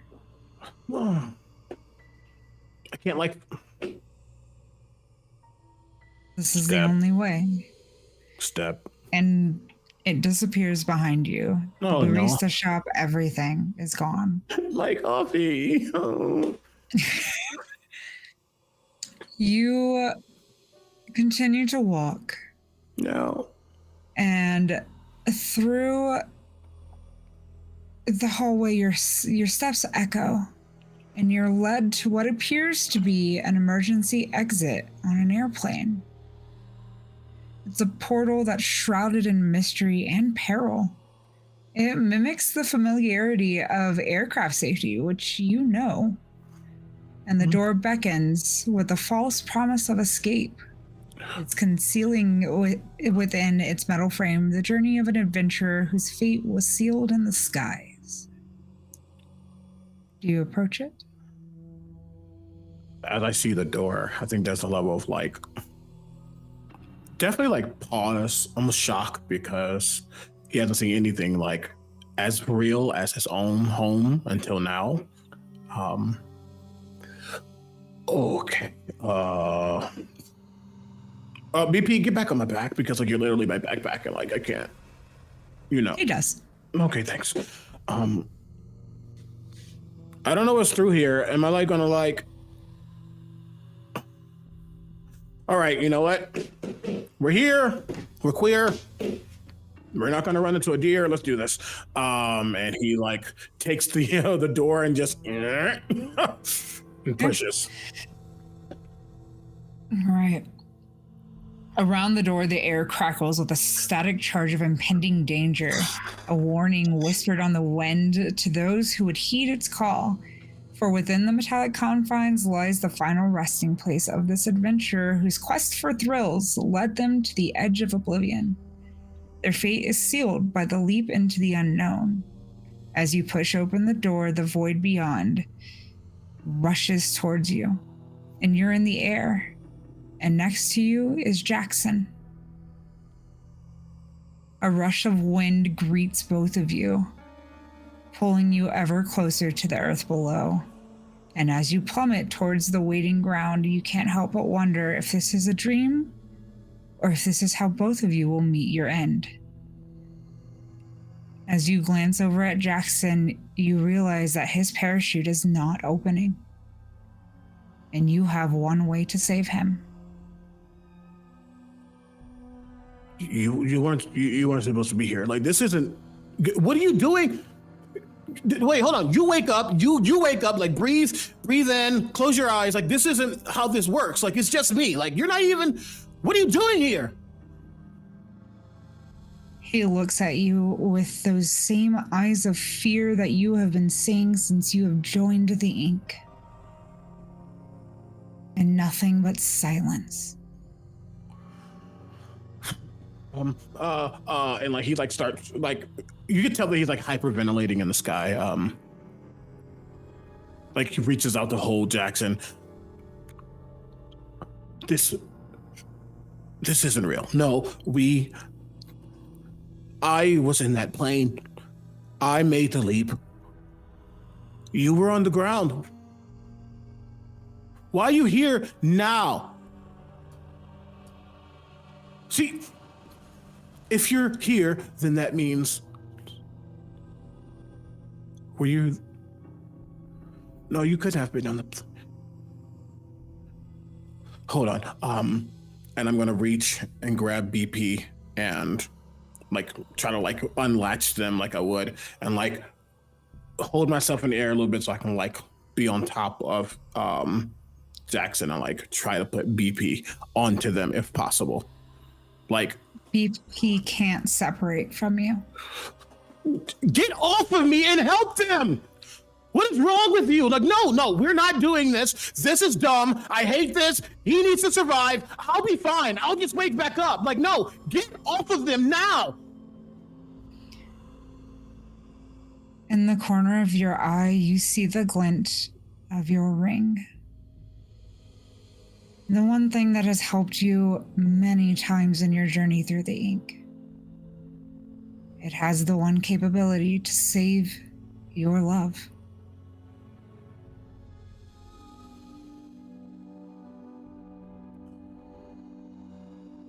He reaches down and looks at his hand, and I don't know if this is going to work, but listen, He takes the ring off and grabs Jackson's hand and places it on their ring finger on top of the one they already have. I'll wake back up. This is how this works. I'll wake back up. But you're fine. You don't deserve to be here.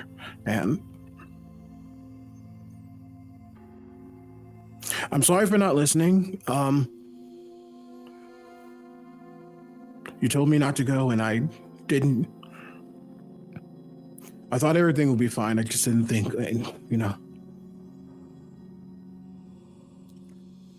if things happen once, they can happen again. Listen, I'll be back. I don't know when, but I'll see you again soon.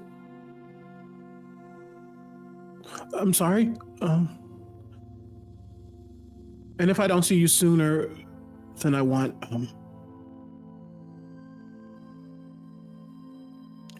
don't forget me. I won't forget you. When you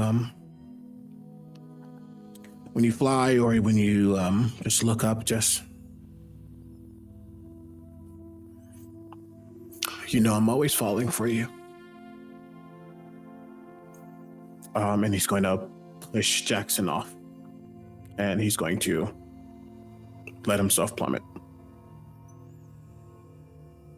As you push him away, you see the look of forgiveness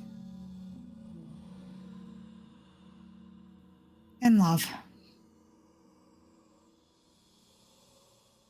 And you feel that same sense of freedom and exhilaration as you fall.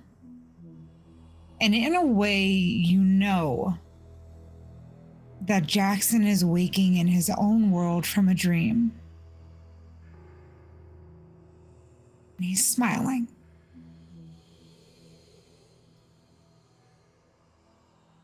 And as you further fall to the earth, you're enveloped by the way beacon, and you appear next to your friends.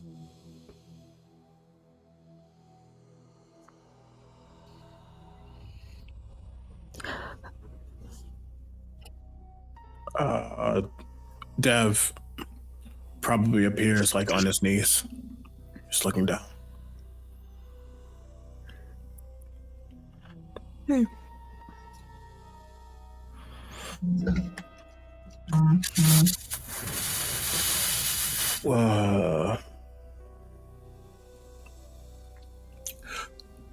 The quicker we can get out, then maybe things are okay. But right now,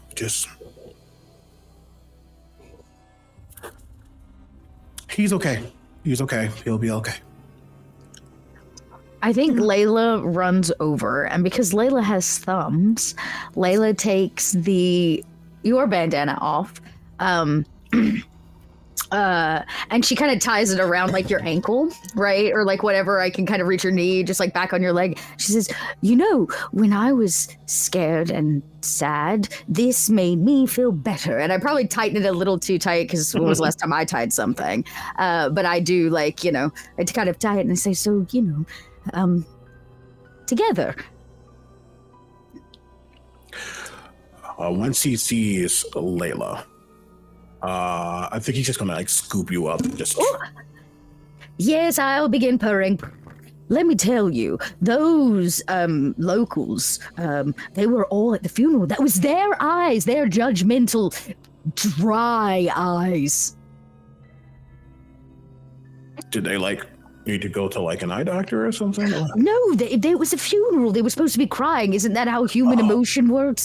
Nobody cried for the queen, which is how I realized that they didn't really care that she died. So why would they care if I told them who the actual murderer was, which just told me they weren't really worthy of her anyways. That makes sense. For those people, I guess. I see that you've lost your backpack. Is BP gone? No. Oh, all of your shadows are still still there. Okay. So, I do see that you've lost the wedding ring. That one, though, I probably won't ask about. Yes. I hope Oh, wait, that... the wedding ring gone. Good, Gone, yes. Yes. Ooh, Are you noted. feeling better? Is everyone feeling better? I'll be good. I had to make sure that he knew that I was sorry for not listening. Did you get to tell him? Yeah, because for some weird reason he decided to jump with me, and I had to save him. And BP was being a punk and wouldn't go on them, so I had to give my ring, and yeah. And you saved him. Yeah, but more importantly, I admitted that it all happened, and I think I was scared to just accept it all, because if I accepted it, then I was disappointing him, and yeah. Well, I doubt that's the case. You've never disappointed us, right? Yeah, but right. I'm not married to you, so. Well, I guess that's true. In all sense of the word. I guess what I meant is you're definitely not a disappointing person, Dev. Oh, I try not to be. He's gonna take his bandana and tie it back on, and You're important to me, Dev. I think I can easily say you're important to all of us. that's a lot of responsibility. Actually, it just means that you have less because we get to carry it together. True. So do we walk through this beacon now? Is that how it works? Just one door after another? Think so. The good news is I can open doors now. You should have seen me. And I snapped. You missed it. Only Dev got to see. Look. Oh. That's impressive. I know. Take that back into the next life. Yeah. I don't think I've ever seen a cat snap. Well, I bet not. This place has gifted me these incredible... It's just amazing. I will say though, just so you know, if we ever find a cliff face again, I can't just save you, because the literal reason I was able to fly around is now on my alive husband. So, Well, maybe this time I'll save you with my thumbs. you're 5 pounds. I don't think that's possible, but This is purgatory. You never know. Yeah, and last time I just spoke the words. I got smaller. Who knows? Maybe I can get larger. True. Do you think the word's larger? Oh my gosh, yes. Yes, you in fact get larger. You get the idea that if you ever wanted to look humanoid, you definitely could. That'd be a lot for us to handle. I'm simply wearing one scarf now, not even two. So, be a lot. I will save everybody that, but I will think, maybe I'll just get larger. And maybe a little larger. Look at me. You're about halfway the size of Dev's height. No. all right, it's a little creepy. You're a big cat. You're Yes, I am. Lions ain't got anything on you. Nothing. They've got nothing. Who needs a mane when you've got all this? Scarf. Yes, just a scarf. Just a scarf. And your little head dangly thing. I guess that's true. I do still have the piece that runs down the center of my head. So, I'm just saying, Dev, I've got you next time. I appreciate it. Let's do me an alert roll. Ooh. Oh no. Oh no. Just realized we could have got bigger and just made those steps so much I easier to climb literally up. just thinking that. I'm so mad about it right now. There's a lot of things that we could have made easier. It's fine. I wasn't going to tell you. You had to figure it out on your own. And We remember. live and learn. 12. Okay. On the floor beneath the beacon, there's a new note. Oh, I swear if it's from 7. It is, in fact. It has that same script that you are familiar with. I'm gonna It go says, pick her up. shadows are nasty things, but helpful in the right circumstances. They're the part of you that's ready to get their claws dirty. Just watch out, chum, because once they get going, they don't stop till it's over. Oh, that's spooky. 7.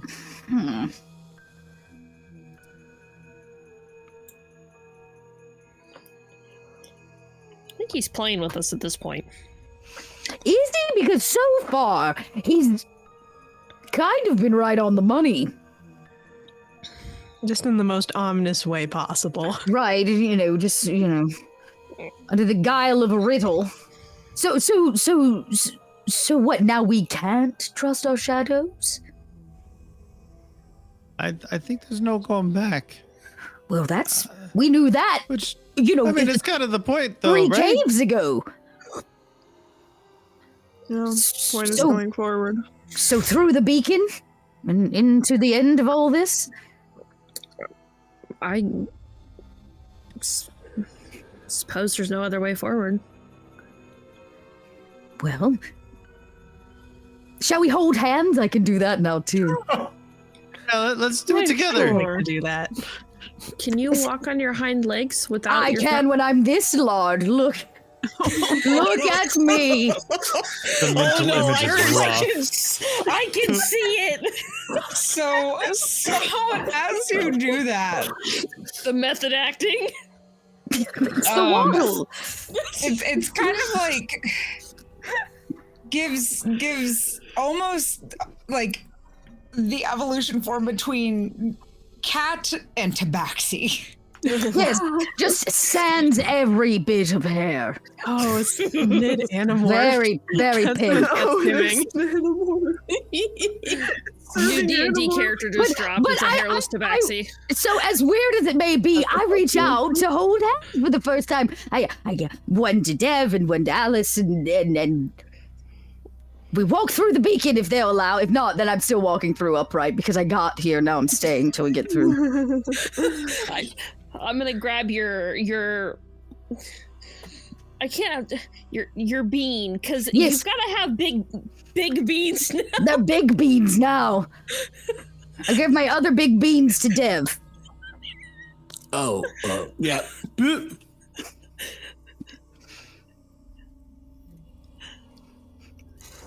Well, grab someone's hand. What are we standing around for? It's a bonding Sorry, exercise. Sorry, this is just a Hands lot. to whoever's next to me. Yeah. What is it? Something I said as I stand upright? No, it's not that.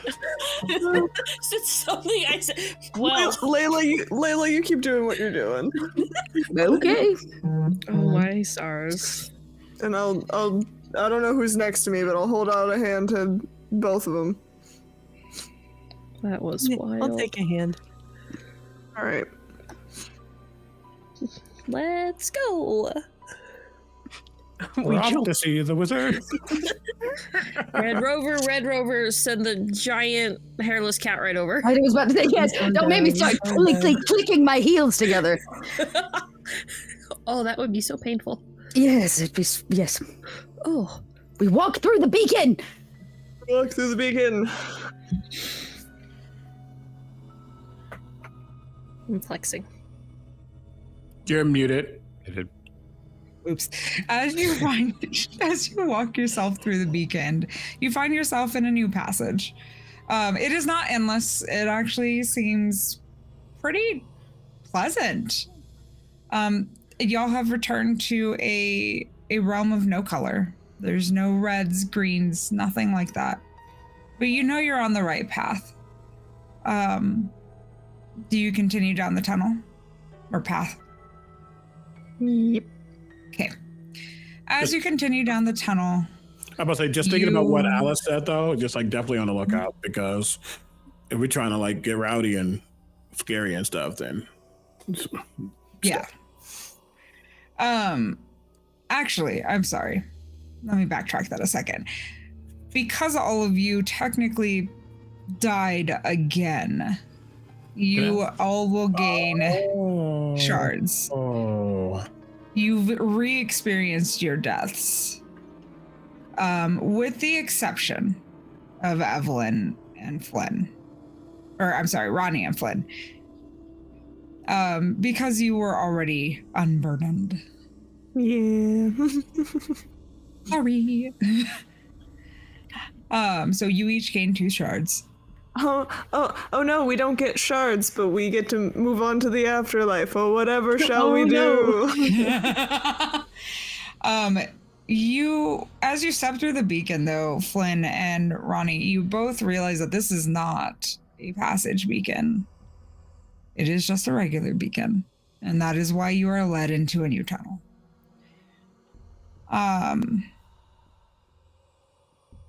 Following the tunnel, you step into a dim study filled with bookcases that contain piles of dust and curled, cracked leather. 2 desks sit here, one with a black lantern set on top, casting a magical orange candlelight glow. A robed spirit lurks in the corner, passing back and forth among the dust piles and desks, humming and clearly hard at work studying. The spirit's shadow is nowhere to be seen. A large red circular door sits at the far end of the chamber.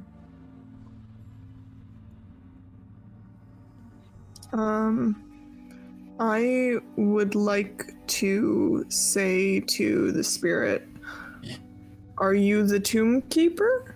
Tome keeper? Slip of the tongue.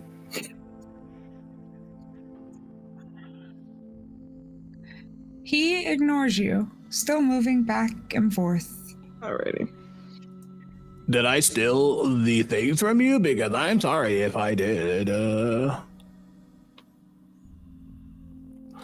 No response. Oh, okay.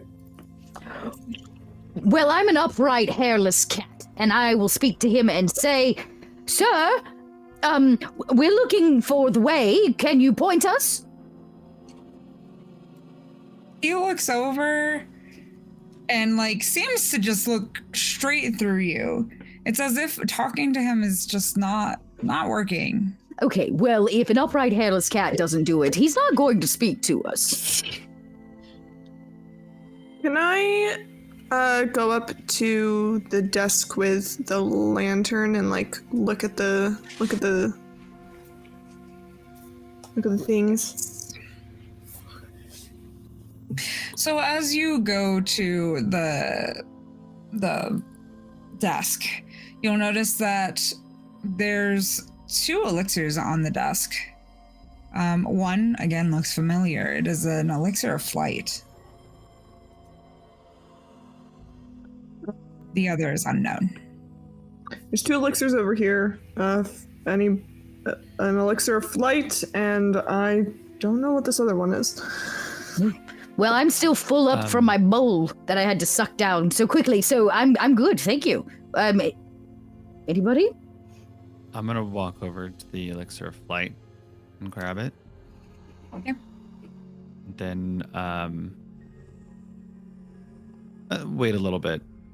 Wait for people to kind of not paying attention. I'm not trying to do this obviously, and I'm gonna kind of walk over to Dev and kind of go, you might need this. And I'm gonna hand him the elixir. Well, kind of funny. Well, thank you. I appreciate you, intern. That was really kind of you and thoughtful. But suddenly BP's tentacles wrap around my shoulders, really as if they're tightening. Mm-hmm. The body of their bulbous jellyfish head suddenly inflates, and I literally rise off the ground. Oh, well, look at that. That's a new upgrade. Is that I think because I found my own freedom in a way. I think now it's I'm not burdened by. Well, I miss I kind of that was an expensive ring. He went to Jared, okay, but it's gone. So that was my connection to him, and I still remember him, but I feel now that I've I guess relieved myself of that pain, I guess I'm I'm feeling a little lighter, and I can kind of control it a little better. That's awesome. You could use it though. Like you have like, if Ash has their wings, can like or something and like carry you somewhere. I haven't tried that, but I'll take this potion and we could fly together sometime.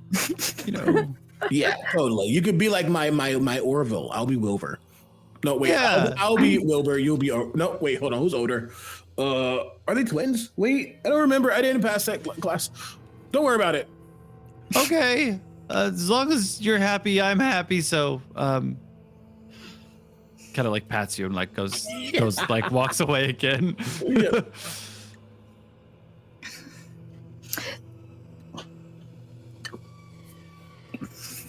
So, I know you're like not talking to us. Like, do I need to like speak to you in like Pig Latin or something? Or like, can you go, can we yellow sluppy gubba bubby double bubby? Because like I can do that if that helps you. No, you can't speak ubby dubby? Oh, rip. What is he doing? He's literally nose buried in a book. Well, I'd like to get smaller. We're back to normal size, please. You shrink. Okay, great. Then I run over now that I'm lap-sized, and I hop in his lap. Everybody needs a good cat in their lap when they read a book. I want to know what he's reading.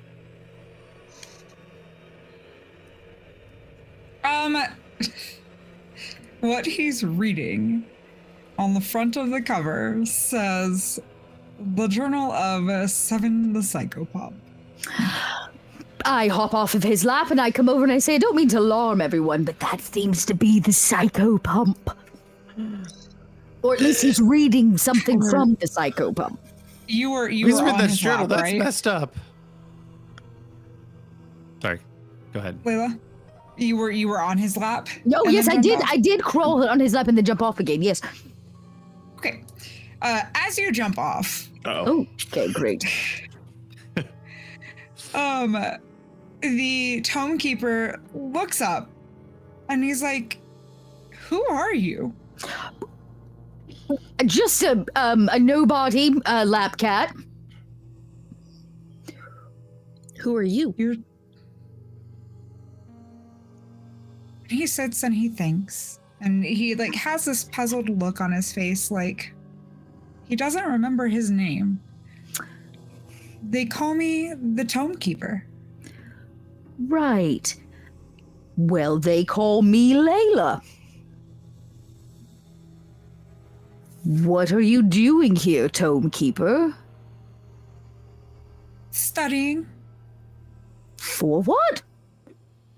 I'm trying to find out who this Seven is, and if they can help me with this key. Oh, we too are seeking this Seven. Isn't that right, everyone? Yeah. Yep. Yeah, so maybe if you tell us what you know, maybe we can tell you what we know, and we can solve the puzzle together. Okay. I still don't know who Seven is. He just keeps talking about chums and like people in the ink. Yeah, like us, I guess. Like us, yes. Okay. What else has he written about in his memoir? There's some pages missing. Well, that doesn't go well. Talks about ship upgrades, thinking that upgrading your ship is important because you might get eaten by multi-eyed monsters. Also that if monsters have more than 2 eyes, then you're definitely in trouble. Well, I don't know if that's necessarily true because Yeah, that seems... Samina takes offense to that. Oh no. Some people try to hide under the boat to escape shadow attacks, but the water is poisonous, so because it's ink, so it doesn't go well. But he thinks it's funny. He thinks that the ink consuming them is comical. Yeah. Okay. And Well, with that, you hear a voice surrounding you.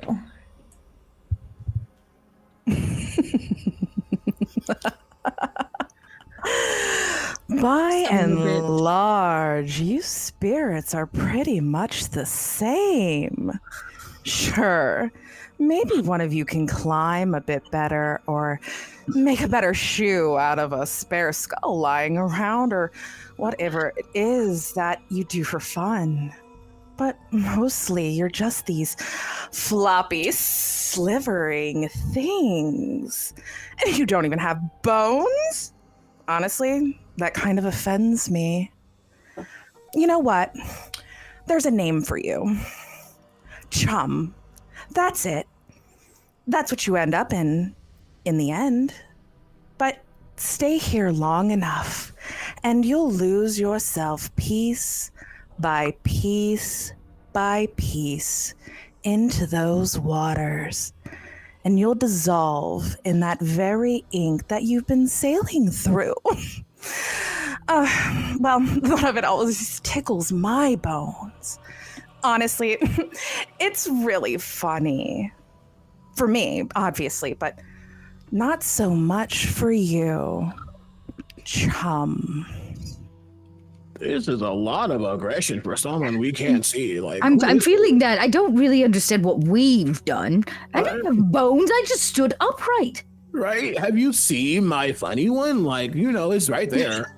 I haven't. Yeah, I'm pretty sure we all have bones. Is my shadow reacting in any way to this voice? Good question. Same. No. They seem pretty fine as of right now. And as if you're not in danger. That's the main thing. Like, Mr. Tomekeeper. Sir Tomekeeper, I'm so sorry. What should I... Do you have a title? It doesn't matter. Tomekeeper. This boat. Where's this boat they keep talking about? You... Seven kept talking about. Didn't you get here on a boat? Everyone finds a way to build a boat. Yes, but I guess you could say it was a bit crowded, and it's way back there.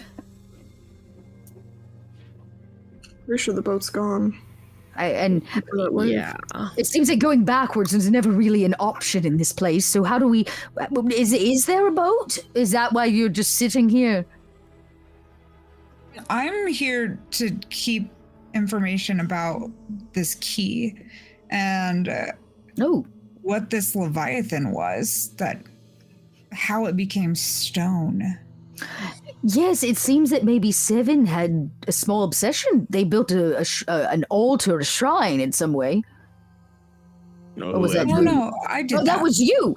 So you have an obsession. He looks offended by that, but then just kind of returns to that stoic look. Oh, I don't mean to offend. You seem to be dedicating your time here to that instead of moving on. So, as you're talking to him, he kind of dissipates and then comes back a little bit less. What is the word I'm looking for? He's more transparent than he was before. A little less solid. Oh. Okay. Are you feeling okay?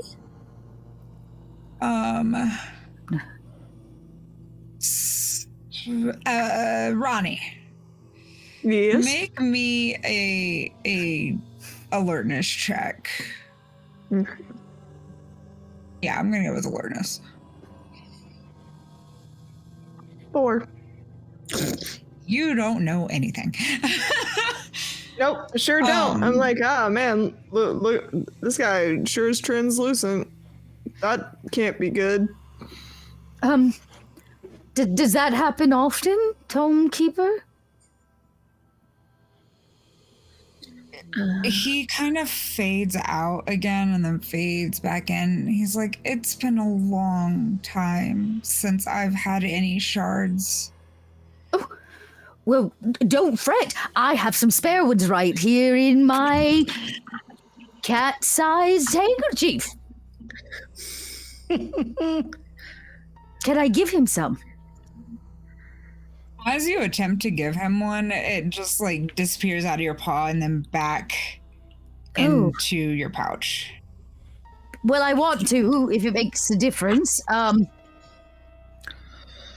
Well, you can come with us. We've been getting shards left and right.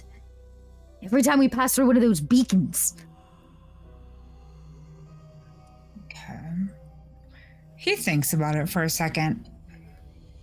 And when he is thinking, he fades again, and he comes back and he's like, adventure with you. Who are you? Okay, we can do this again. I'm Layla. I'm Ronnie. Flynn. Did you really forget who we are already? Alice? No, hey, Devlin, you can call me Dev, though. And that's Timmy. He just, I think he's like stuck or something. Timothy. He's a shy boy. As he begins the conversation again, he's like, I don't know how long I've been here. Right.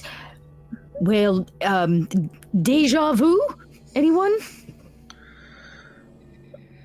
Yeah, looking at it. I think we've gone through all of the dialogue options. I think we You said you know about this Leviathan and how it was turned to stone. How was it turned to stone? Oh, the dragon. Legend says the beast's name was Anatole, I think. Anatole. That sounds right. And he was a fiend. And you see him kind of like drift over to another book. Oh. And start flipping through pages. A greater fiend. And he used to eat the spirits of the ink. Spirits of the ink. And did someone stop him?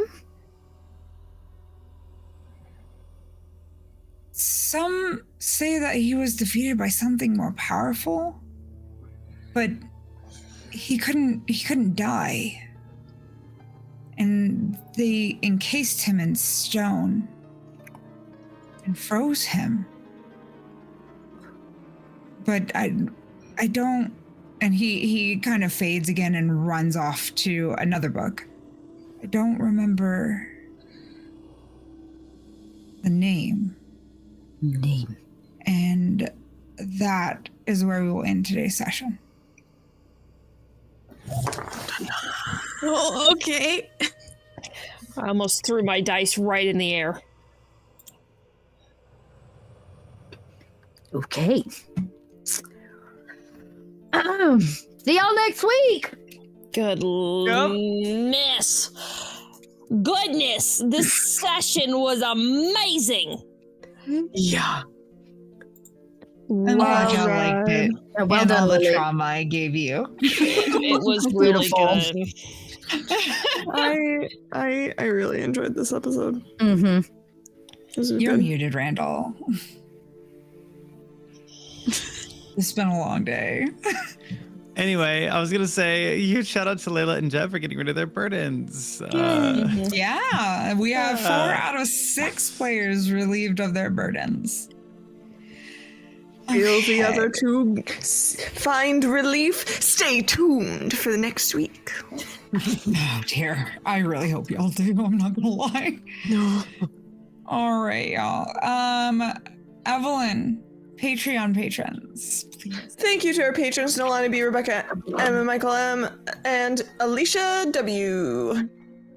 Go to patreon.com and search Magic Academy RPG or type ! Patreon in the chat and go support us over there. Awesome. Our guests, Dev, where can we find you? CB, my brain is tired. You can find me everywhere at Critical Bard, other than Tumblr. Though I just have to say this out loud. I was like heavily considering getting back into Tumblr roleplay, like heavily considering it. Oh, yo, come back. There's a whole Baldur's Gate 3 community. I was like, There's So like, wait, we'll see. We'll see. The fan art on Tumblr, fire.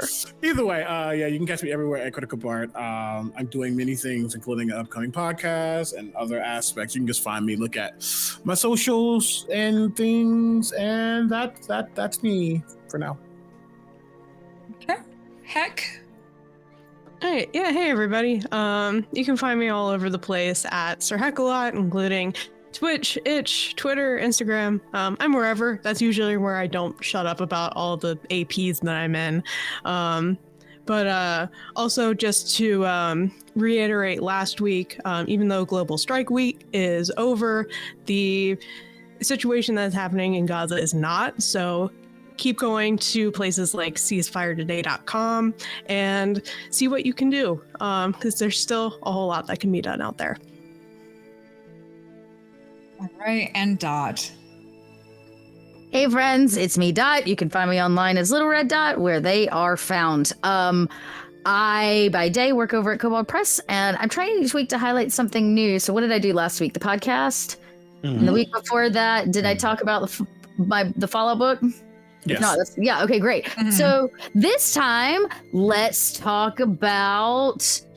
oh my god, when you have so many things going on, it's like, how do you pick one?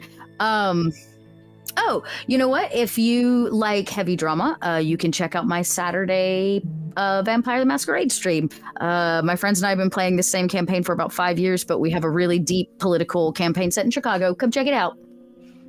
Neat. Yeah, you can check that over Pod by Night. Pew pew. Awesome.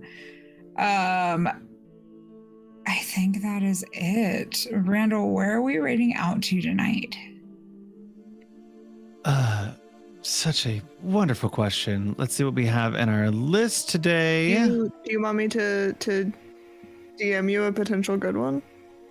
Heck yeah, do it. I want to say while we're doing that, just a reminder, just in case people tend to forget that tomorrow is February, aka it's Black History Month. So support your Black content creators out here, because it's going to get very hard very quickly. Racism is already happening across all social media, and it's silly. I'm actually going to be on front page for all of Black History Month because I'm part of the Twitch Black Guild. So if you want to like support not just me, but any of your Black friends That's for doing awesome. stuff, especially if they're Black and queer, because intersectionality is important to me. So yeah, I'll say that. Happy Black History Month. Woo! Awesome. Thank you so much, CB. All right, we're gonna head it over looks like we are to- going over Yep, you got to... Sleepover Society. Secret Sleepover Society. All right, y'all. Y'all have a good night, and remember to be kind, love one another, and we will see you all very soon. Bye.